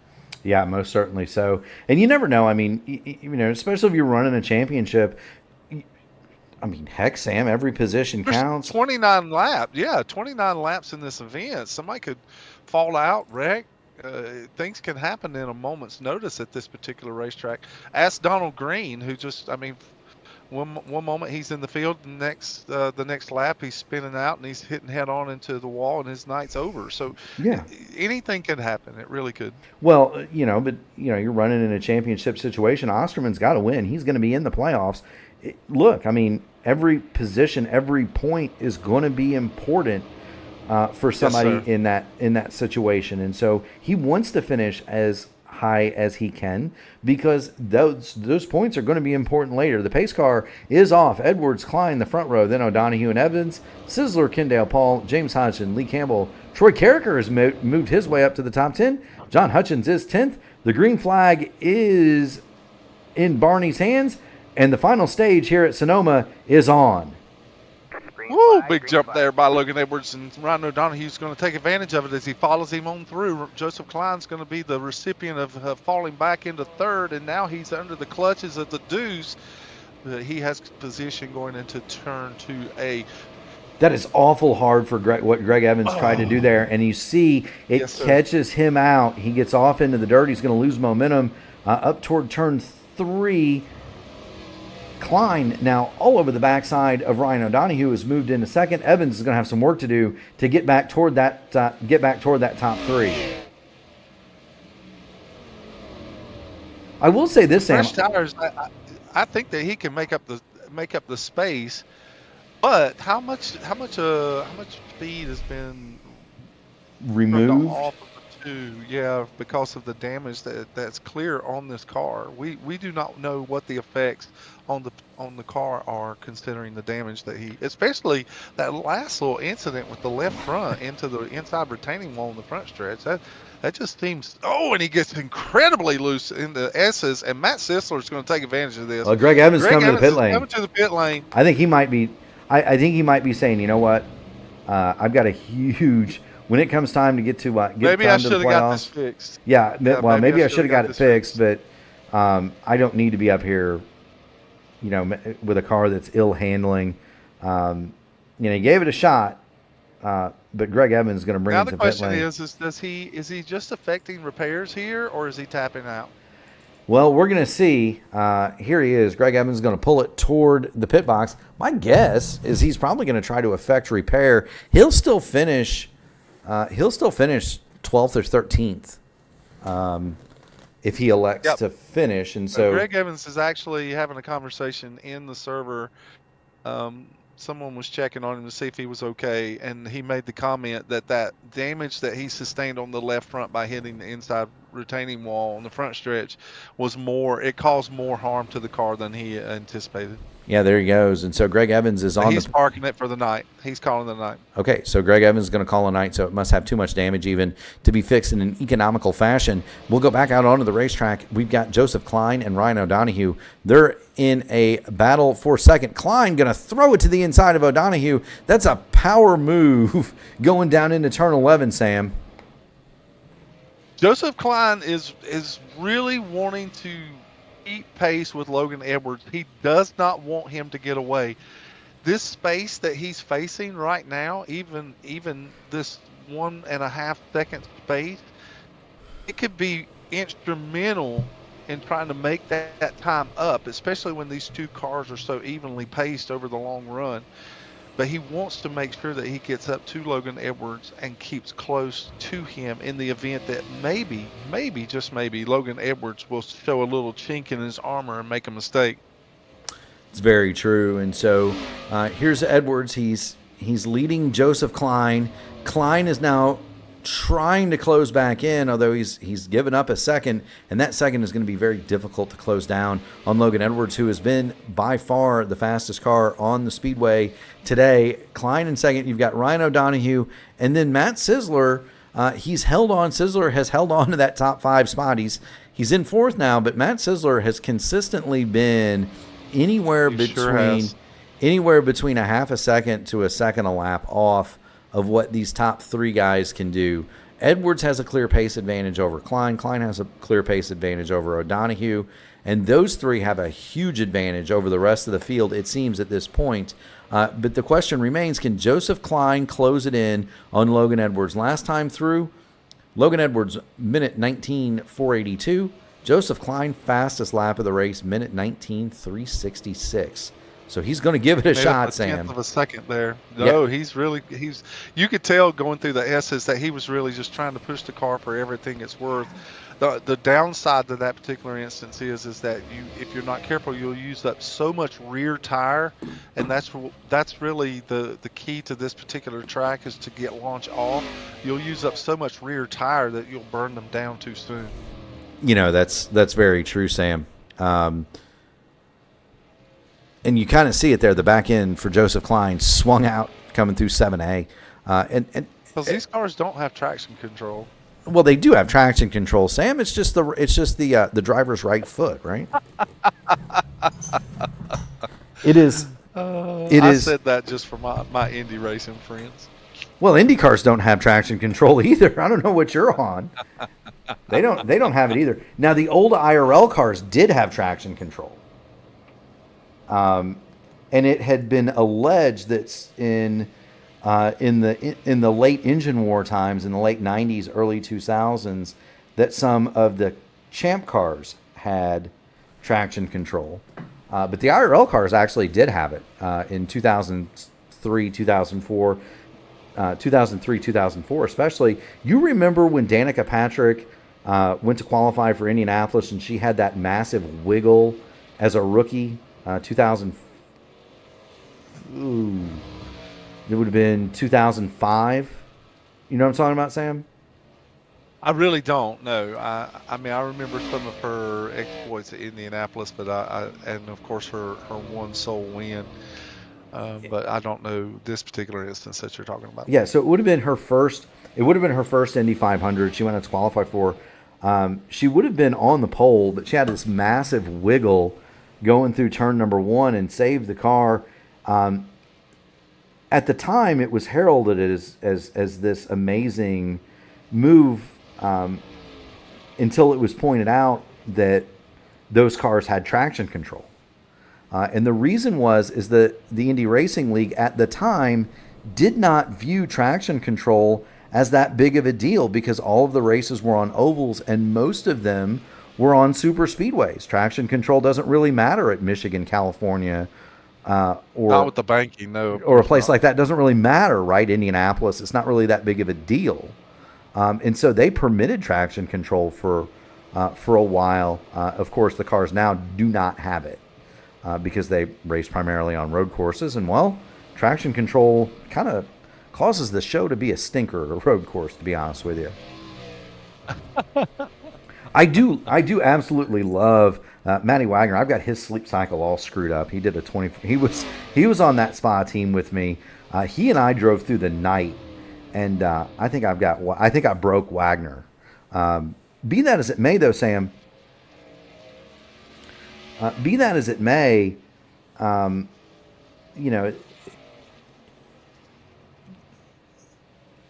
what do you think about the proliferation of road courses?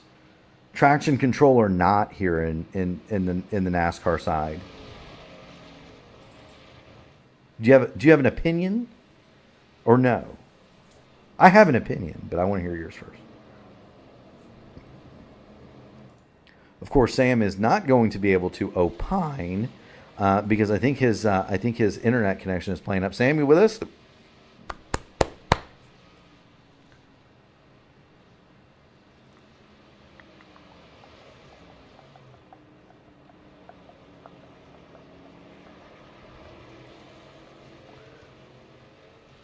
So Sam Crow is once again having technical difficulties. Good evening, Mr. Wagner, and thank you so much for joining us. Matty Wag series, the Horizon IndyCar series, had a whale of a race last night at Kentucky, won by Liam O'Sullivan for the Velocity Online racing team. A great and very popular second place for Hugo Galez, also on that same team. It was a very strategic oval for those guys.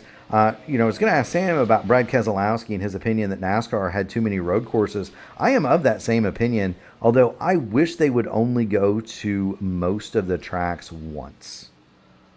I think that it would be awesome if they went to most tracks once, and they started to promote different series. And so I think NASCAR has become the 10-ton gorilla in North American motor racing. They definitely own most of the ovals. They do own all of the ovals that aren't Indianapolis, Dover, or Pocono. And truthfully, that has in some ways been to the detriment of the sport. And so I wish they would run more ovals, fewer road courses, and they would only go to each track except for the staples, Darlington, the short tracks they can go to twice.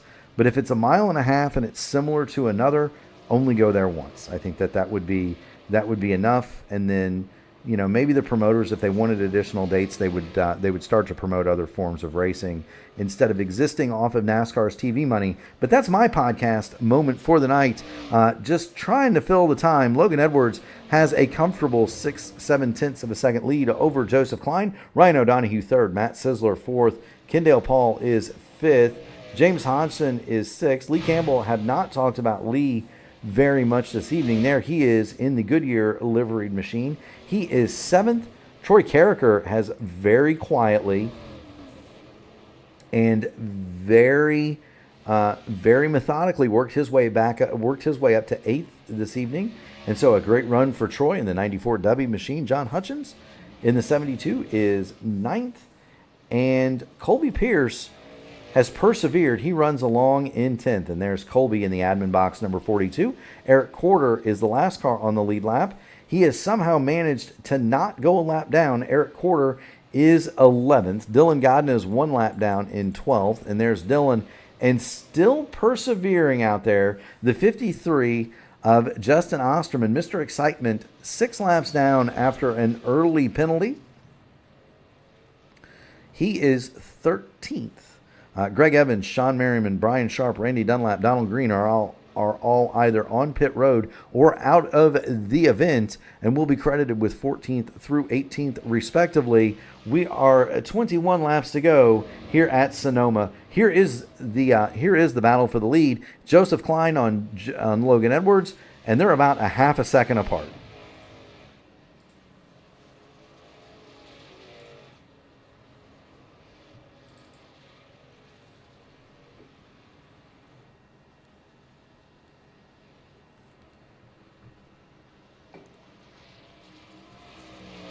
And there's Logan in the P1 broadcasting machine. He has had a interesting last several weeks. So he's been on the podium in the Indy Open Series, which is one of the most competitive in iRacing. He's been on the podium in that series. He's won the last 2 road races in the AMA Grand National Series, in the AMA Blackmagic Studios Grand National Series. He just about walked away with a checkered flag at Lime Rock in the Truck Series until there was late trouble in that race. He's been involved in the Indy. He's been involved in the Indy Fix Series on the open wheel side, and so he's kind of a jack of all trades, Logan Edwards, and he's having himself a whale of a good time tonight. He's leading here in the Wine Country 250 from Sonoma. 20 laps to go. Coming to get 19. That's Logan Edwards leading Joseph Klein. And I'm wondering if Sam Crow has managed. He has not. Just check Discord, and he has been booted out due to connection issues. And so poor Sam is having it. Of course, there are large storms going. There's a large storm going through his home in Western North Carolina, and really just hoping that Sam is okay. His safety and so forth, much more important than an internet connection or a sim race. And so we're thinking about Sam. If he comes back, we'd be glad to talk to him. And if not, why, we certainly understand. Matty Wagner says that he just signed up for the Majors Grand Prix of Miami. You know, that's a good deal for you, Wags. I think I'm happy for you. You know, I tell you what. That's one of the races that as we watch Edwards and Joseph Klein here, that's one of the races that I think that I might try. Is the Majors 500, the Majors Indy 500. I have not. I don't race as much as I used to, of course. Just do the Sunday stuff and votive and dark horse and just have some fun with that. But there are certain selected races that I feel like I would still like to win. And the Majors 500 is one of those. And so I may sign up to do that. And of course, Wags, you are near Sam, but he's been having ISP problems for the last couple of days. So he's been in and out. Sam Crow, if you can hear us, we're thinking about you, buddy. And you know, just stay safe. Logan Edwards is your leader. Here's Joseph Klein run along in second. Ryan O'Donohue has been a very, very steady third. It would be really nice to see Ryan O'Donohue bring home a result here. He has been snake bit in every way over the past couple of months, really, in this series. Fast cars, fast in practice, fast in qualifying. Something happens. I would love to see Ryan O'Donohue walk away with a result. There's the four birdies machine of Matt Sisler. He runs along in fourth, and then Kendall Paul right behind him in fifth. And this is now the best battle on the racing surface. Kendall Paul right behind Matt Sisler. This is for fourth and fifth. And Wags, we might have to do that. Be interested to run the Scours 500 too. That's another one that I've called that race, but I've never won it. But it would be I think I'm at the point now where I'd love to run some of the more classic races. I'd love to run the Majors 24 Hours of France. I'd love to do that too. So maybe we'll team up with Sam Crow. We'll teach him how to drive a prototype. How's that? Oh, that would be great if you could do that. There you are, Sam.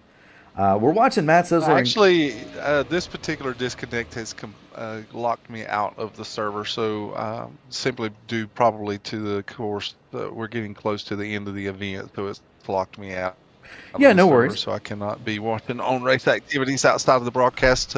So I may be a little bit behind on what we're watching in the race. Well, I'll tell you what. Please forgive me. I want to say to the viewers, I'm so sorry for the technical issues tonight, but where I live, it's been the storms and things have wreaked havoc on internet services over the last 2 days, and so I normally never have glitches or problems, but for some reason this has been my week. So I apologize to all of our listeners and all those watching. I'll tell you what, Sam. Why don't you turn on your Discord feed? You might just see a video of what my screen shows. How about that? We're watching Kendall Paul and Matt Sisler right here. This is the battle for fourth and fifth. You got the video, Sam? I'm trying to open it. Where there's more than one way to skin a cat, Sam, and with all this expensive computer equipment, surely at least until the internet dies again.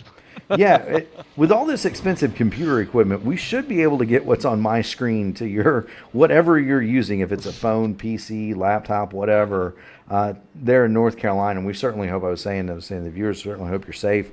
But Matt Sisler and Kendall Paul. Last 7 months, ever since Helene's come through, it's certainly wreaked havoc on a lot of the services that are offered here in Western North Carolina. Yeah, I'm sure there are. We're watching Matt Sisler and Kendall Paul. Kendall Paul has closed down Sisler. This is the battle for fourth. I've also got my eye on the timesheets because Troy Carricker and Eric Corder are pretty close together. Joseph Klein has been anywhere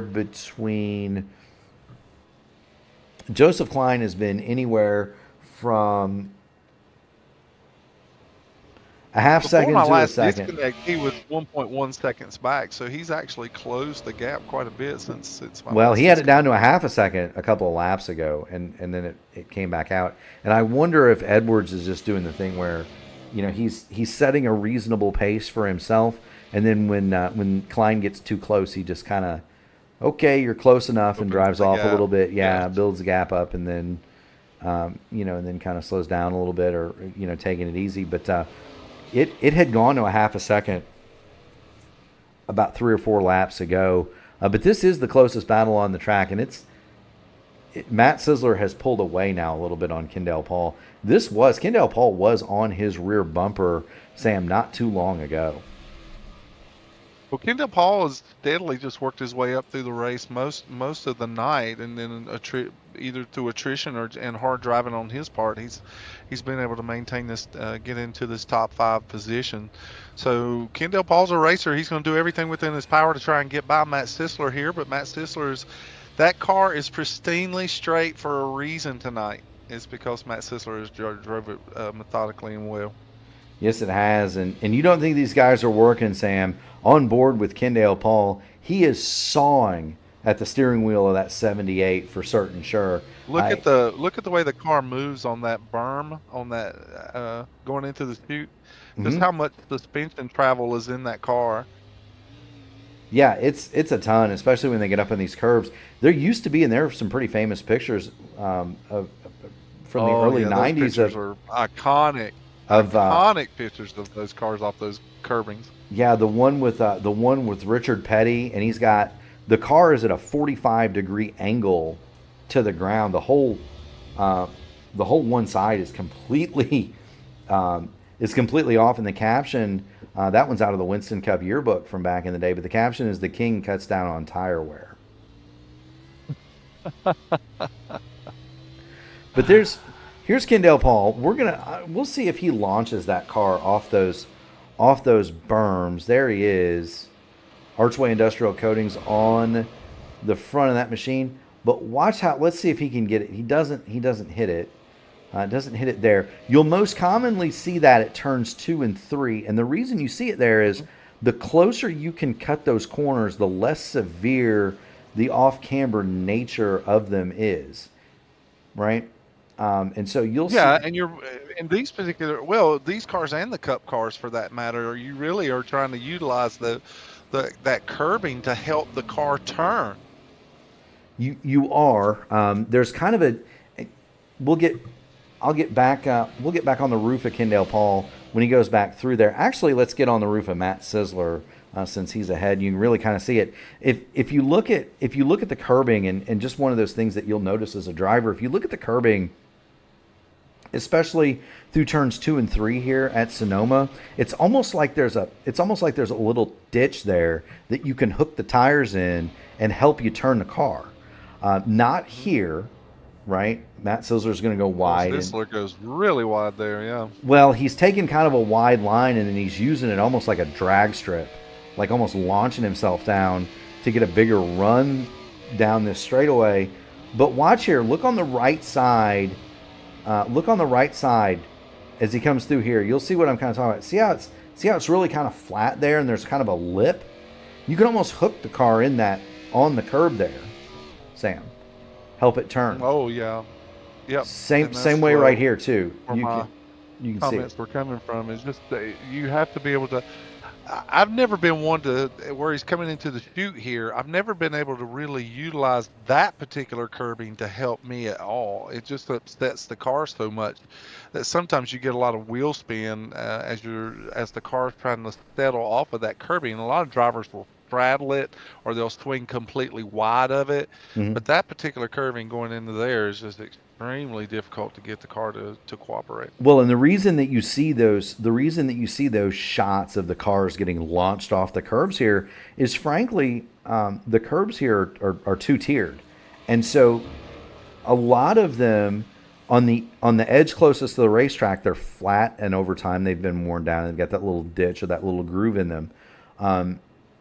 The second level of those curbings are almost like sausage curbs, where you hit those things wrong and they will launch the car up in the air. And that's where those famous pictures all come from, as we see Sisler and Kendall Paul continue to do battle. Logan Edwards now a second and a half ahead of a second and a half ahead of Joseph Klein. This remains really the only battle for position on the racetrack. Watching Matt Sisler and Kendall Paul as they do battle for fourth and fifth.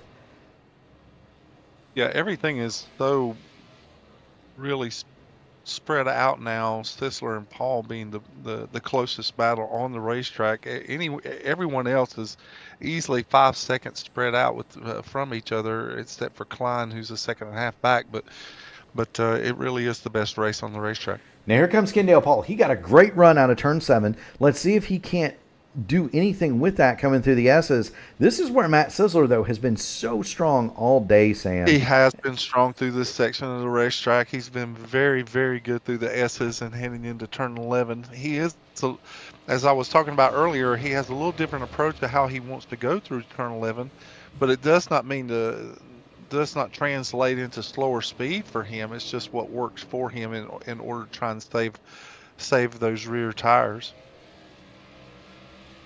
It does indeed, and I wonder if his kind of exotic line through turn 11, where he goes really wide and then almost diamonds the corner and drives straight off. Yes. If that's not designed to save the rear tires as well. Well, drivers that do that are really trying to get the wheel straight sooner. They want that wheel as straight as they can get while they get into the throttle, so that they're not having steering input and throttle input at the same time and upset the car. So a lot of drivers, that's what they like to do, is just to diamond the corner enough that they can get the wheel straighter sooner. Yeah, and that's proven dividends for Sisler. It at least is helping him keep Kendall Paul at bay. And there's Sisler. Let's jump back on board the 78 of Kendall Paul just to show you what he sees. Working toward 10 laps to go here, Sam. It feels like it's been a journey, but we've really only got about 15 laps to go here, or 15 minutes. Excuse me. In an event where you don't have cautions, a plethora of cautions that really slow the event down, then you can get through these races pretty quickly, and with fuel not really coming into the equation, it helps with the time go by. It helps the time go by just as equally as quick. But now these drivers, I can promise you, they're thinking, "Man, is it lap 79 yet?" They probably feel like that they are exhausted at this particular point. They're tired. Look at Kendall Paul. Look at his hands sawing on the wheel back and forth. You can audibly hear the rear tires go up. He is. There's a great example of it on the red line. The revs coming in and out as the tires hook up and don't. He is given it all he can. He's given that 78 all it can handle for certain. Sure. He's not sparing anything. He's wanting to catch Sisler. He really wants to catch him for this spot. Yes, he is. Once we get to the bottom of the hill here, we'll put the camera inside Matt Sisler's helmet, and we'll just kind of compare and contrast what he's seeing to Kendall Paul. We'll do that after they get out of the hairpin. How's that sound? Or a rear bumper cam would probably be good as well. Yeah, we can do that. All right, so here's Sisler. I'm interested to see his hands more than anything else, Sam. Is he fighting the wheel and fighting the... Oh! That's the car getting loose right there. It gets really light, and there's a few bumps, and that's what causes that particular instance, what you saw with that wheel input right there. Now, he did take a lot more curb going through that turn 1 section. Another instance where the bike gets a little loose there. He's trying to correct it. I do note that Sisler is in 3rd gear where Kendall Paul was not. Kendall Paul was in 2nd gear for this whole thing. So, did you kind of notice that, Sam? Matt Sisler is doing the old trick where he's basically manually using a taller gear to avoid the wheel spin. Oh, he's using the gearing that I use in this particular race. I just raced this I was in a race Monday night at this particular track that I finished 3rd in, but this is exactly how I approach the race as well in my gearing. Right, and that's what I meant. Kendall Paul was in second gear, and you could see him spinning the rears at every opportunity. Matt Sizzler not doing so, and that's Look at the wheel input right there. He's locked. That's a lock right there. yes, If you watch his hands, the wheel's completely locked to the right. yes, it is. Now we'll look off the back of Matt Sizzler here toward Kendall Paul, just to kind of give you an idea of what the front end of one of these things looks like. Now watch how big the car gets right here. Mm. Little bigger, little bigger. Big sideways too, Sam. Did you notice that? I did. That is a great shot. That's such a great shot. Yeah, it is. Do want to thank Whiplash Now, SimCams gonna for. get big again. Yeah, do This want is to where thank. Kendall Paul, he's been really closing right here. And I think he was really having a thought right there. He did. Do want to thank Whiplash SimCams for these camera shots. By the way, if you're an iRacing photographer or streamer, go to Whiplash SimCams. You can own these very same camera angles. That's Whiplash SimCams, proud partner of P1 Broadcasting. Ryan O'Donoghue, Joseph Klein have not been able to catch Logan Edwards. O'Donoghue now 8 seconds in arrears of Klein. Klein is almost 2 seconds aback of Edwards. Logan Edwards is gone. This is the battle for fourth. Matt Sizzler has it. Kendall Paul wants it desperately. He is trying, Sam, but we've got 7 laps to go. I don't know if he's going to be able to get there in 7 laps. Well, there's time. There is time.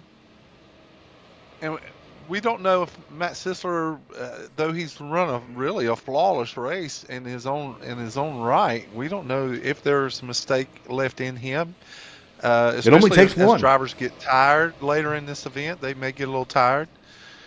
And Kendall Paul wants to be close in the event that something like that may happen. Yeah, it only takes one mistake for certain, sure. And Kendall Paul is going to be there. He's going to apply the pressure, and if Matt Sizzler makes a mistake, well, he makes a mistake. Sizzler is fourth. He is holding on to that spot. Kendall Paul is fifth.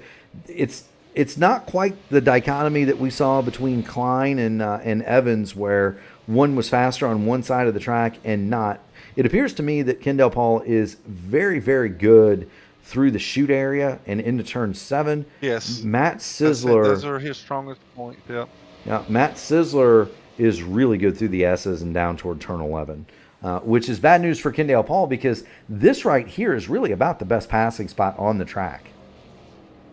Yeah, going into turn 11, it really is. That's where you want to be at your strongest, because it's one of the better overtaking places. Most certainly is. Here's Sizzler. He's going to flash through the start-finish line. He's got 6 laps to go. Do want to kind of highlight the other people in the race. Logan Edwards is... Yeah, let's do that. Let's go through the field one more time. Here's Logan Edwards. He is your leader in the number 86. He's got P1 Broadcasting on the side, and we do thank him for that. So Logan Edwards is your leader. Joseph Klein is second in the number 7. He has loyally been somewhere around a second, half a second to a second and a half in arrears of Logan Edwards throughout most of the event. Ryan O'Donoghue is 12 seconds back, but he is third. Those front two have more or less, Sam, run away, but there's Ryan O'Donoghue. He is currently third. Sizzler and Paul fourth and fifth, and then James Hodgson in the 88 for Voodoo Speed Setup Shops. He is sixth, and so there's James Hodgson. In seventh, you've got Lee Campbell in the Warren Tire Service Center's Goodyear machine. He is seventh, and so good night. We haven't really got to call out on Lee Campbell or John Hutchins much tonight, but these guys have run solid races in the top 10 most of the evening. So really, it's really good to always see these guys having good, clean, fun races tonight. It is, and behind John Hutchins, you see Dylan Godness. Dylan Godness does ride along in 11th spot in the 08. He is a lap down. That brings me to Colby Pierce. Colby Pierce is the last car on the lead lap here in the 42, and he's had, this would be a pretty good night for Colby. Not noted as a road racer, not noted as a road racer, but Colby Pierce doing a pretty doggone good job here. He is ninth. He's the last car on the lead lap. He is about to go a lap down, though. That's the leader right behind him. Troy Carricker has finally succumbed to Logan Edwards and gone the lap down. Carricker is 10th. In 11th, you've got Dylan Godnez, the aforementioned Godnez. And then Eric Corder is 2 laps down. He is on pit lane, and he's been so for a couple of minutes. And so Eric Corder is under repair. Justin Osterman still circulates. He is 7 laps down, Sam. And the question is he going to be able to catch Eric Corder and finish 12th here if Corder doesn't come back out? It depends on It depends on how long Corder sits on pit lane. He's still in his car. Well, it may depend too, Sam, on where Corder's pit stall is. And look at where Corder's pit stall is, Sam. It is literally astride the start-finish line. The nose of that car is just over the start-finish line. And so I think that's going to... Oh, yeah, just the front tires are sitting on the start-finish Yeah, so is that going to score Eric Corder just that one extra lap so that Justin Osterman can't catch him? Has he calculated this out? That's a great observation. Has he calculated this? No, I mean that is an observation, right? I mean we've all done it. Especially if we've got a wrecked car or something, you bring it back to pit lane and you don't get the lollipop down to stop in your box, which tells you you've got too much damage. We've all done it, Sam, where we've driven over the line and then driven it to the edge of pit lane, in the end of pit lane, and parked it, so we get that extra credit for that extra lap, right? Every single one of us. And so Eric Corder may have calculated here, and there he is, just over the line. He may have calculated that he's able to finish 12th without driving another lap. Meanwhile, Kendall Paul is now back to the back bumper of Matt Sisler, and they're going to go after it one more time here. And Logan Edwards has really opened up a lead now by another second over Joseph Klein. So he's putting his stamp on this particular event, and as he begins to slowly drive away in the closing stages with 3 to go. Yes, he is. And so looking at Kendall Paul, all over the back now of the 3 birdies machine. Edwards, Klein, and O'Donohue, they're pretty much set in that top 3 unless something happens to those 3. That's kind of where it is. Edwards, Klein, and O'Donohue. The battle is between Sisler and Kendall Paul in 4th and 5th. For the 4th position, yeah. Yes, it is.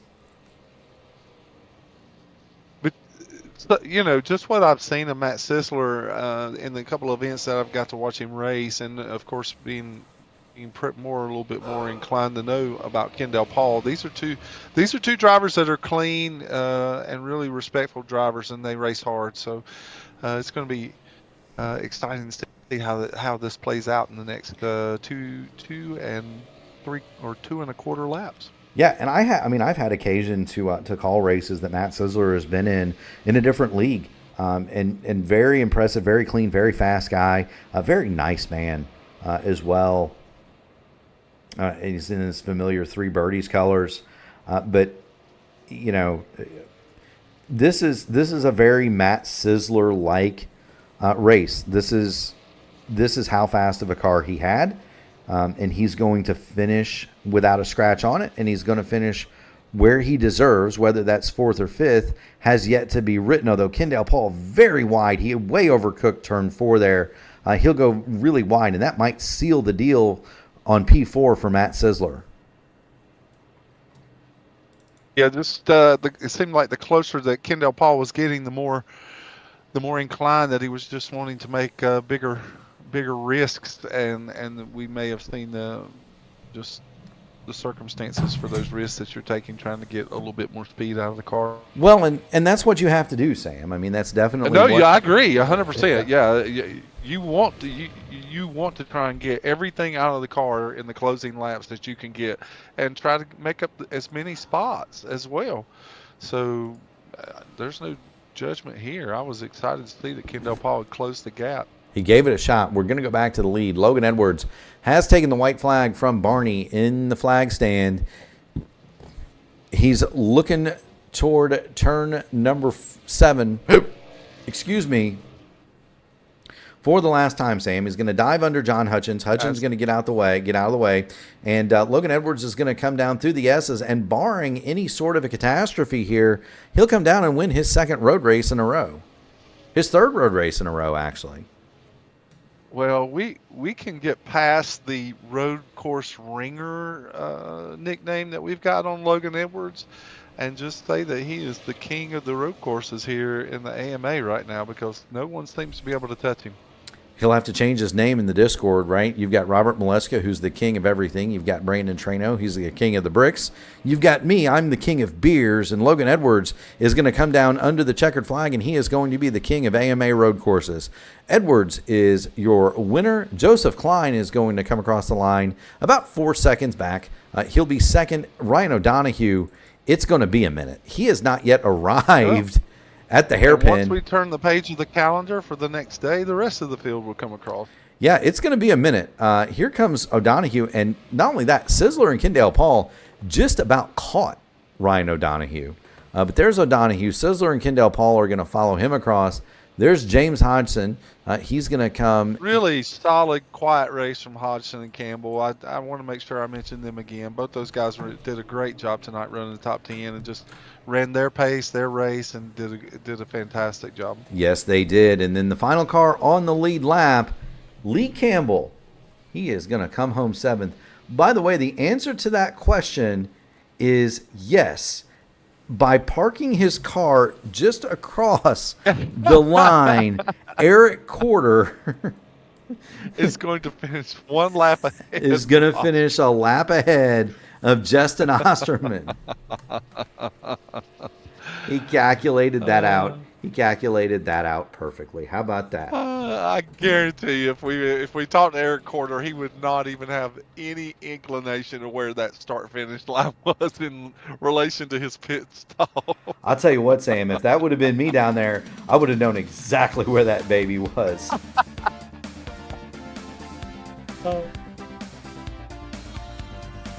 Your winner tonight. Sonoma just didn't disappoint. It wasn't a complete runaway. Joseph Klein made a race of it. And yes. A lot of the top 5 were really close together in the first stages. Usually you'll see at these road courses how drivers will pull away immediately, and it'll just be a drive away. Yes, they did. For the win tonight, it's going to be Logan Edwards. Joseph Klein is going to be second. Ryan O'Donohue will round out the podium. Matt Sizzler and Kendall Paul gave us a healthy bit of entertainment. They'll come home 4th and 5th.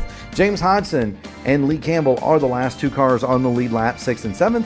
John Hutchins, Colby Pearson, Dylan Godness, they'll be 1 lap down, 8th, 9th, and 10th. In 11th, Troy Carricker, Eric Corder is 5 laps down in 12th. Justin Osterman, 7 laps down in 13th. Greg Evans, Sean Merriman, Brian Sharp, Randy Dunlap, and Donald Green all out of the race this evening.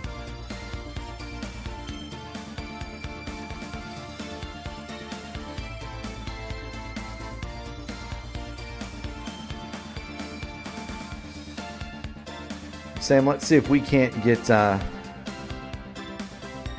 of our friendly drivers up here in the P1 Broadcasting booth. There's Ryan O'Donohue. Ryan, you've got Ryan O'Donohue. You've got Murph and Sam in the P1 Broadcasting booth. You got a copy? Yeah, 10-4. I got you guys. I'll tell you what, man. You finally cashed in a result. You were not fastest in practice, so maybe that's the trick. If you're not fastest in practice, you get on the podium. Tell us about your day. Yeah. So actually, you nailed it. I mean, I tried something different this entire week. I barely practiced. It was actually, I've been getting my butt kicked at work, but that's part of it. But I kind of got back home and decided, not to spend an hour that I had practicing and just let my race play out, and use that, what I have as strengths to just make it work and not focus too much on it this whole week, kind of. Well, Ryan, it's really good to see you on the podium, and I really appreciate that you just put so much into your racecraft. I'm a little concerned. I do have a question for you as far as what the track conditions were for you tonight. Were you a little surprised at the temperature on on the racetrack tonight, and what kind of effect did that have on your race today? Yeah, it was definitely slick. I checked before the race and saw it was going to be high. This Xfinity car, for whatever reason, it's different than the truck. I feel like I can keep the tires on the truck a lot better. This Xfinity car, I just have a habit of roasting the rear tires off the thing. I tried to work on that throughout this race and back up entries and kind of learn something from the guys ahead of me. Just going into it though, I had, I knew I had nothing for Joseph and Logan. I kind of found my spot, and just ran my own race. We need results here at this point. I know we're still looking for a win, but I think It's coming, bro. the way that the way the points reset and everything, we're playing, a little different game now, and it's a bummer. I shot myself in the foot last week for sure. Needed that finish, but we'll take this one for sure. Well, we're excited that you got that podium finish, and it's my hope for you, Ryan, that it'll be a launch for you to really start seeing the results that you deserve for all the hard work you're putting into these races week in and week out. Yeah, thank you. I hope so. Just a little reset, kind of change of approach here, and maybe that's the ticket. There you go. I'll tell you what, man. You've got 7 races to go until that round of 12, and so we're certainly cheering you on, buddy. Friends, family, sponsor, shout outs. The floor is yours, my man. Yeah, my girlfriend's watching at home. I get the TV on in the living room. Dog is watching. Say hi to them. Mass Surgical Supply, like always. Maxima, Heatwave, AMA, Kendale, all the admins. What a great league. Having so much fun doing this year. All their sponsors: Archway Industrial Coatings, Black Magic Studios, Track Racer. Got a great rig with them right underneath me here. Rogue Energy, Admin Box, and you guys in P1 Broadcasting. You guys put on a great broadcast, and hope everybody enjoyed it. Yeah, man. We appreciate you. Keep going fast and having fun, buddy. We'll see you next week. You hear? Congratulations, Ryan. 10-4. Thank you, guys. You are more than welcome. That is Ryan O'Donohue for P2. Let's go ahead and bring in Joseph Klein. Joseph, you started up front. You got Murph and Sam in the P1 broadcasting booth. You started up front in 5th. You ran 2nd. Had a bit of a duel with Greg Evans early, and then just couldn't quite run down Logan Edwards late. What do you think you needed to catch the rapid number 86? I needed my Bluetooth soundbar to stay connected. My audio and video got disconnected there with like 10, 12 to go, and every time I was shifting up or down or in the throttle on the brakes, it was like half a second off. So I lost a lot of time from that, but it somehow reconnected itself, and I had already used up the tires. So.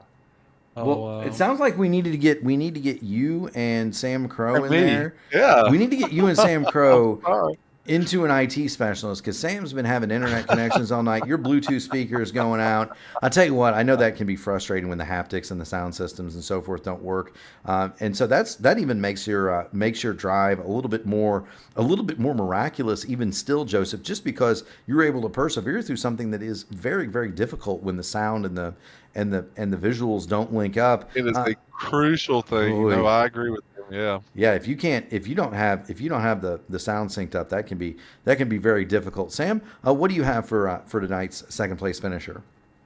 Joseph, fantastic run tonight. I just got to know the whole race. I'm just thinking to myself, do you feel like that this is a little bit of retribution just for the fact that your Chicago race was going really well by all practical purposes, and then you come in here and you stick your foot to the loud pedal tonight, and you about ran down one of the best road racers that we have in the league. So do you feel like that this is a little retribution for that?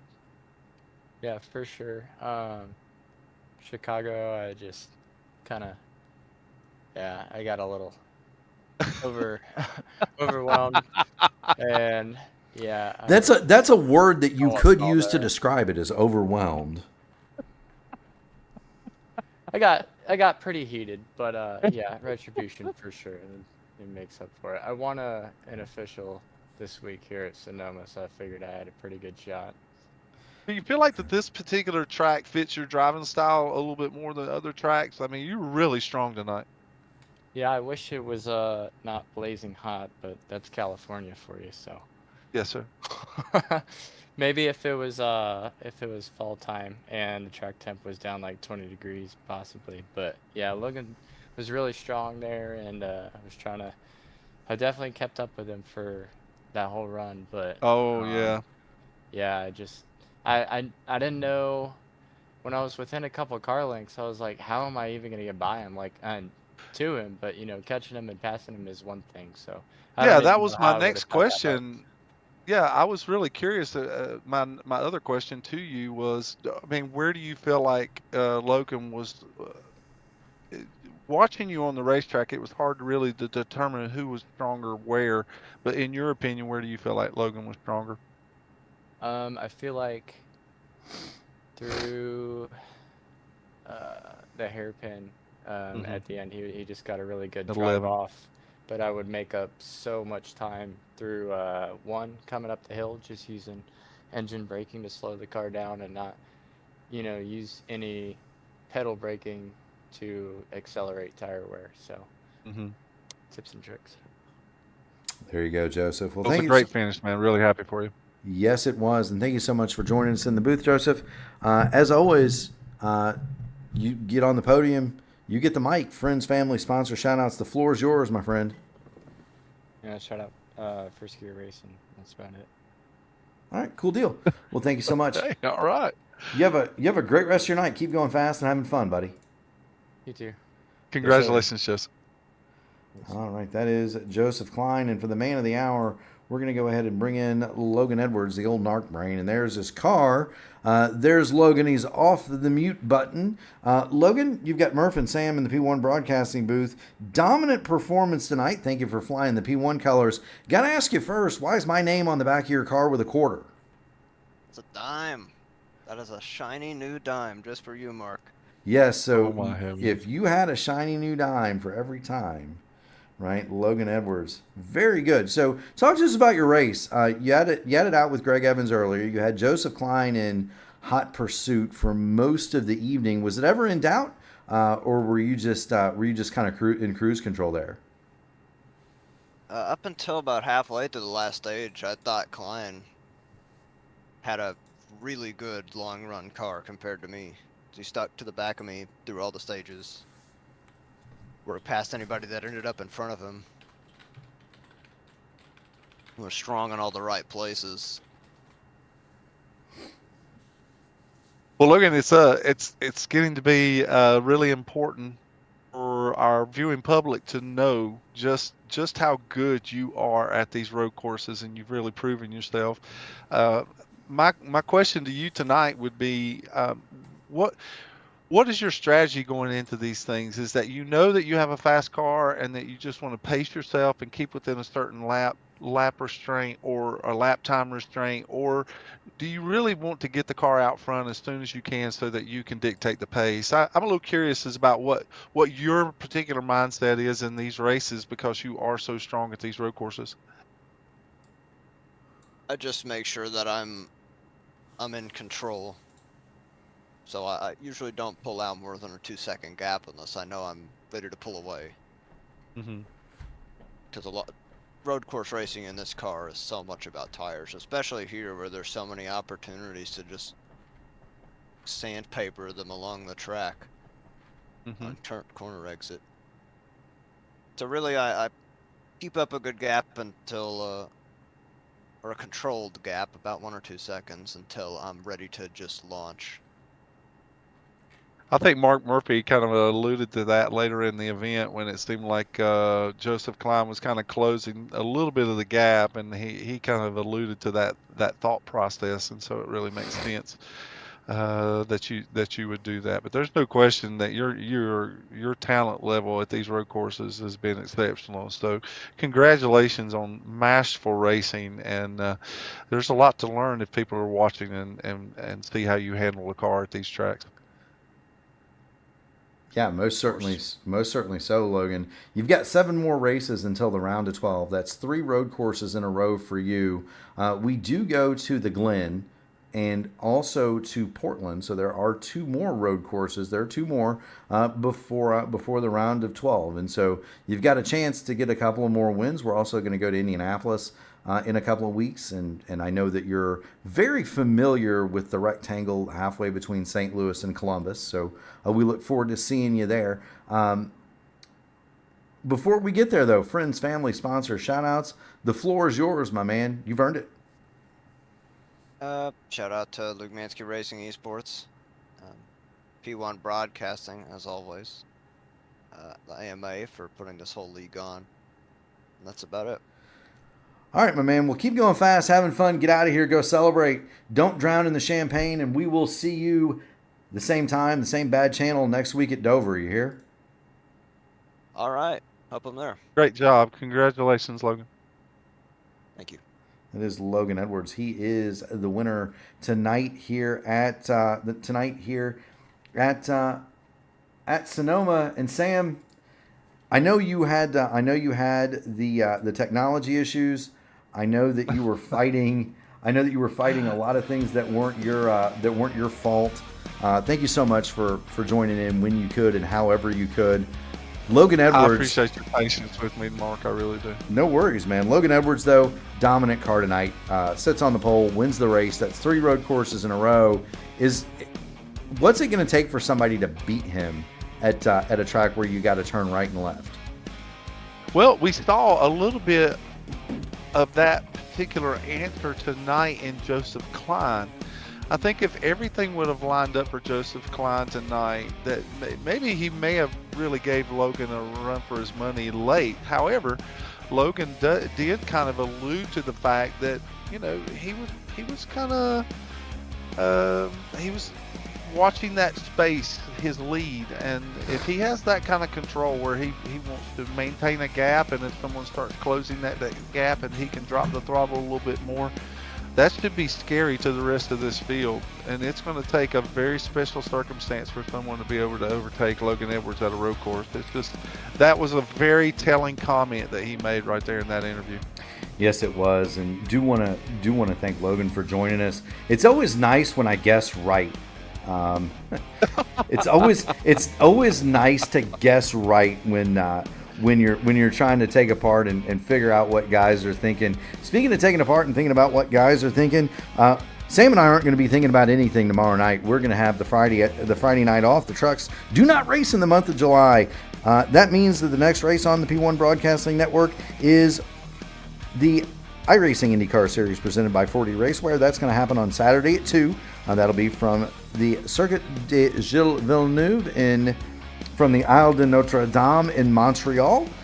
Sunday night, the Votive Indy Oval Series is going to take on Twin Ring Motegi. That's going to be at 8 p.m. Monday night, we'll have the IndyCar Open Series Top Split. That's going to be Laguna Seca at 8 p.m. Monday night, immediately followed by the Sim Gaming Expo ISRA Open Wheel Series. That's going to be from Legacy Atlanta at 9:35. Tuesday, Garrett Godso and crew will have the flagship broadcast. That's the IndyCar Oval Tuesday Top Split presented by Techtopia from Iowa at 8:15.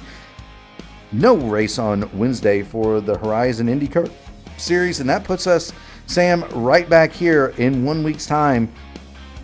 8:20 p.m. from Dover Downs, the Monster Mile, for 200 laps of AMA Blackmagic Studios Grand National Action. We do want to thank everybody who tuned it in tonight. If you haven't already done so, make sure you smash the like button on the video, ring the bell to subscribe to P1 and be notified of all future broadcasts. We do also want to thank all of the people who do the hard work in the middle of the night so that we can lay our heads down on the pillow and sleep safely and soundly. For the military, the military, the police, the firemen, the ambulance drivers, the EMTs in the back of those ambulances, and the nurses in the emergency room. From the bottom of our hearts, Sam, we thank you. Absolutely. No question. Thank you so much. We're on a 7-day break, brother. I'll see you next Thursday night. Okay, my friend. Thank you so much for everyone listening, and again for your patience for this old Southern boy. And thank you again, Mark, for your kindness. You are more than welcome.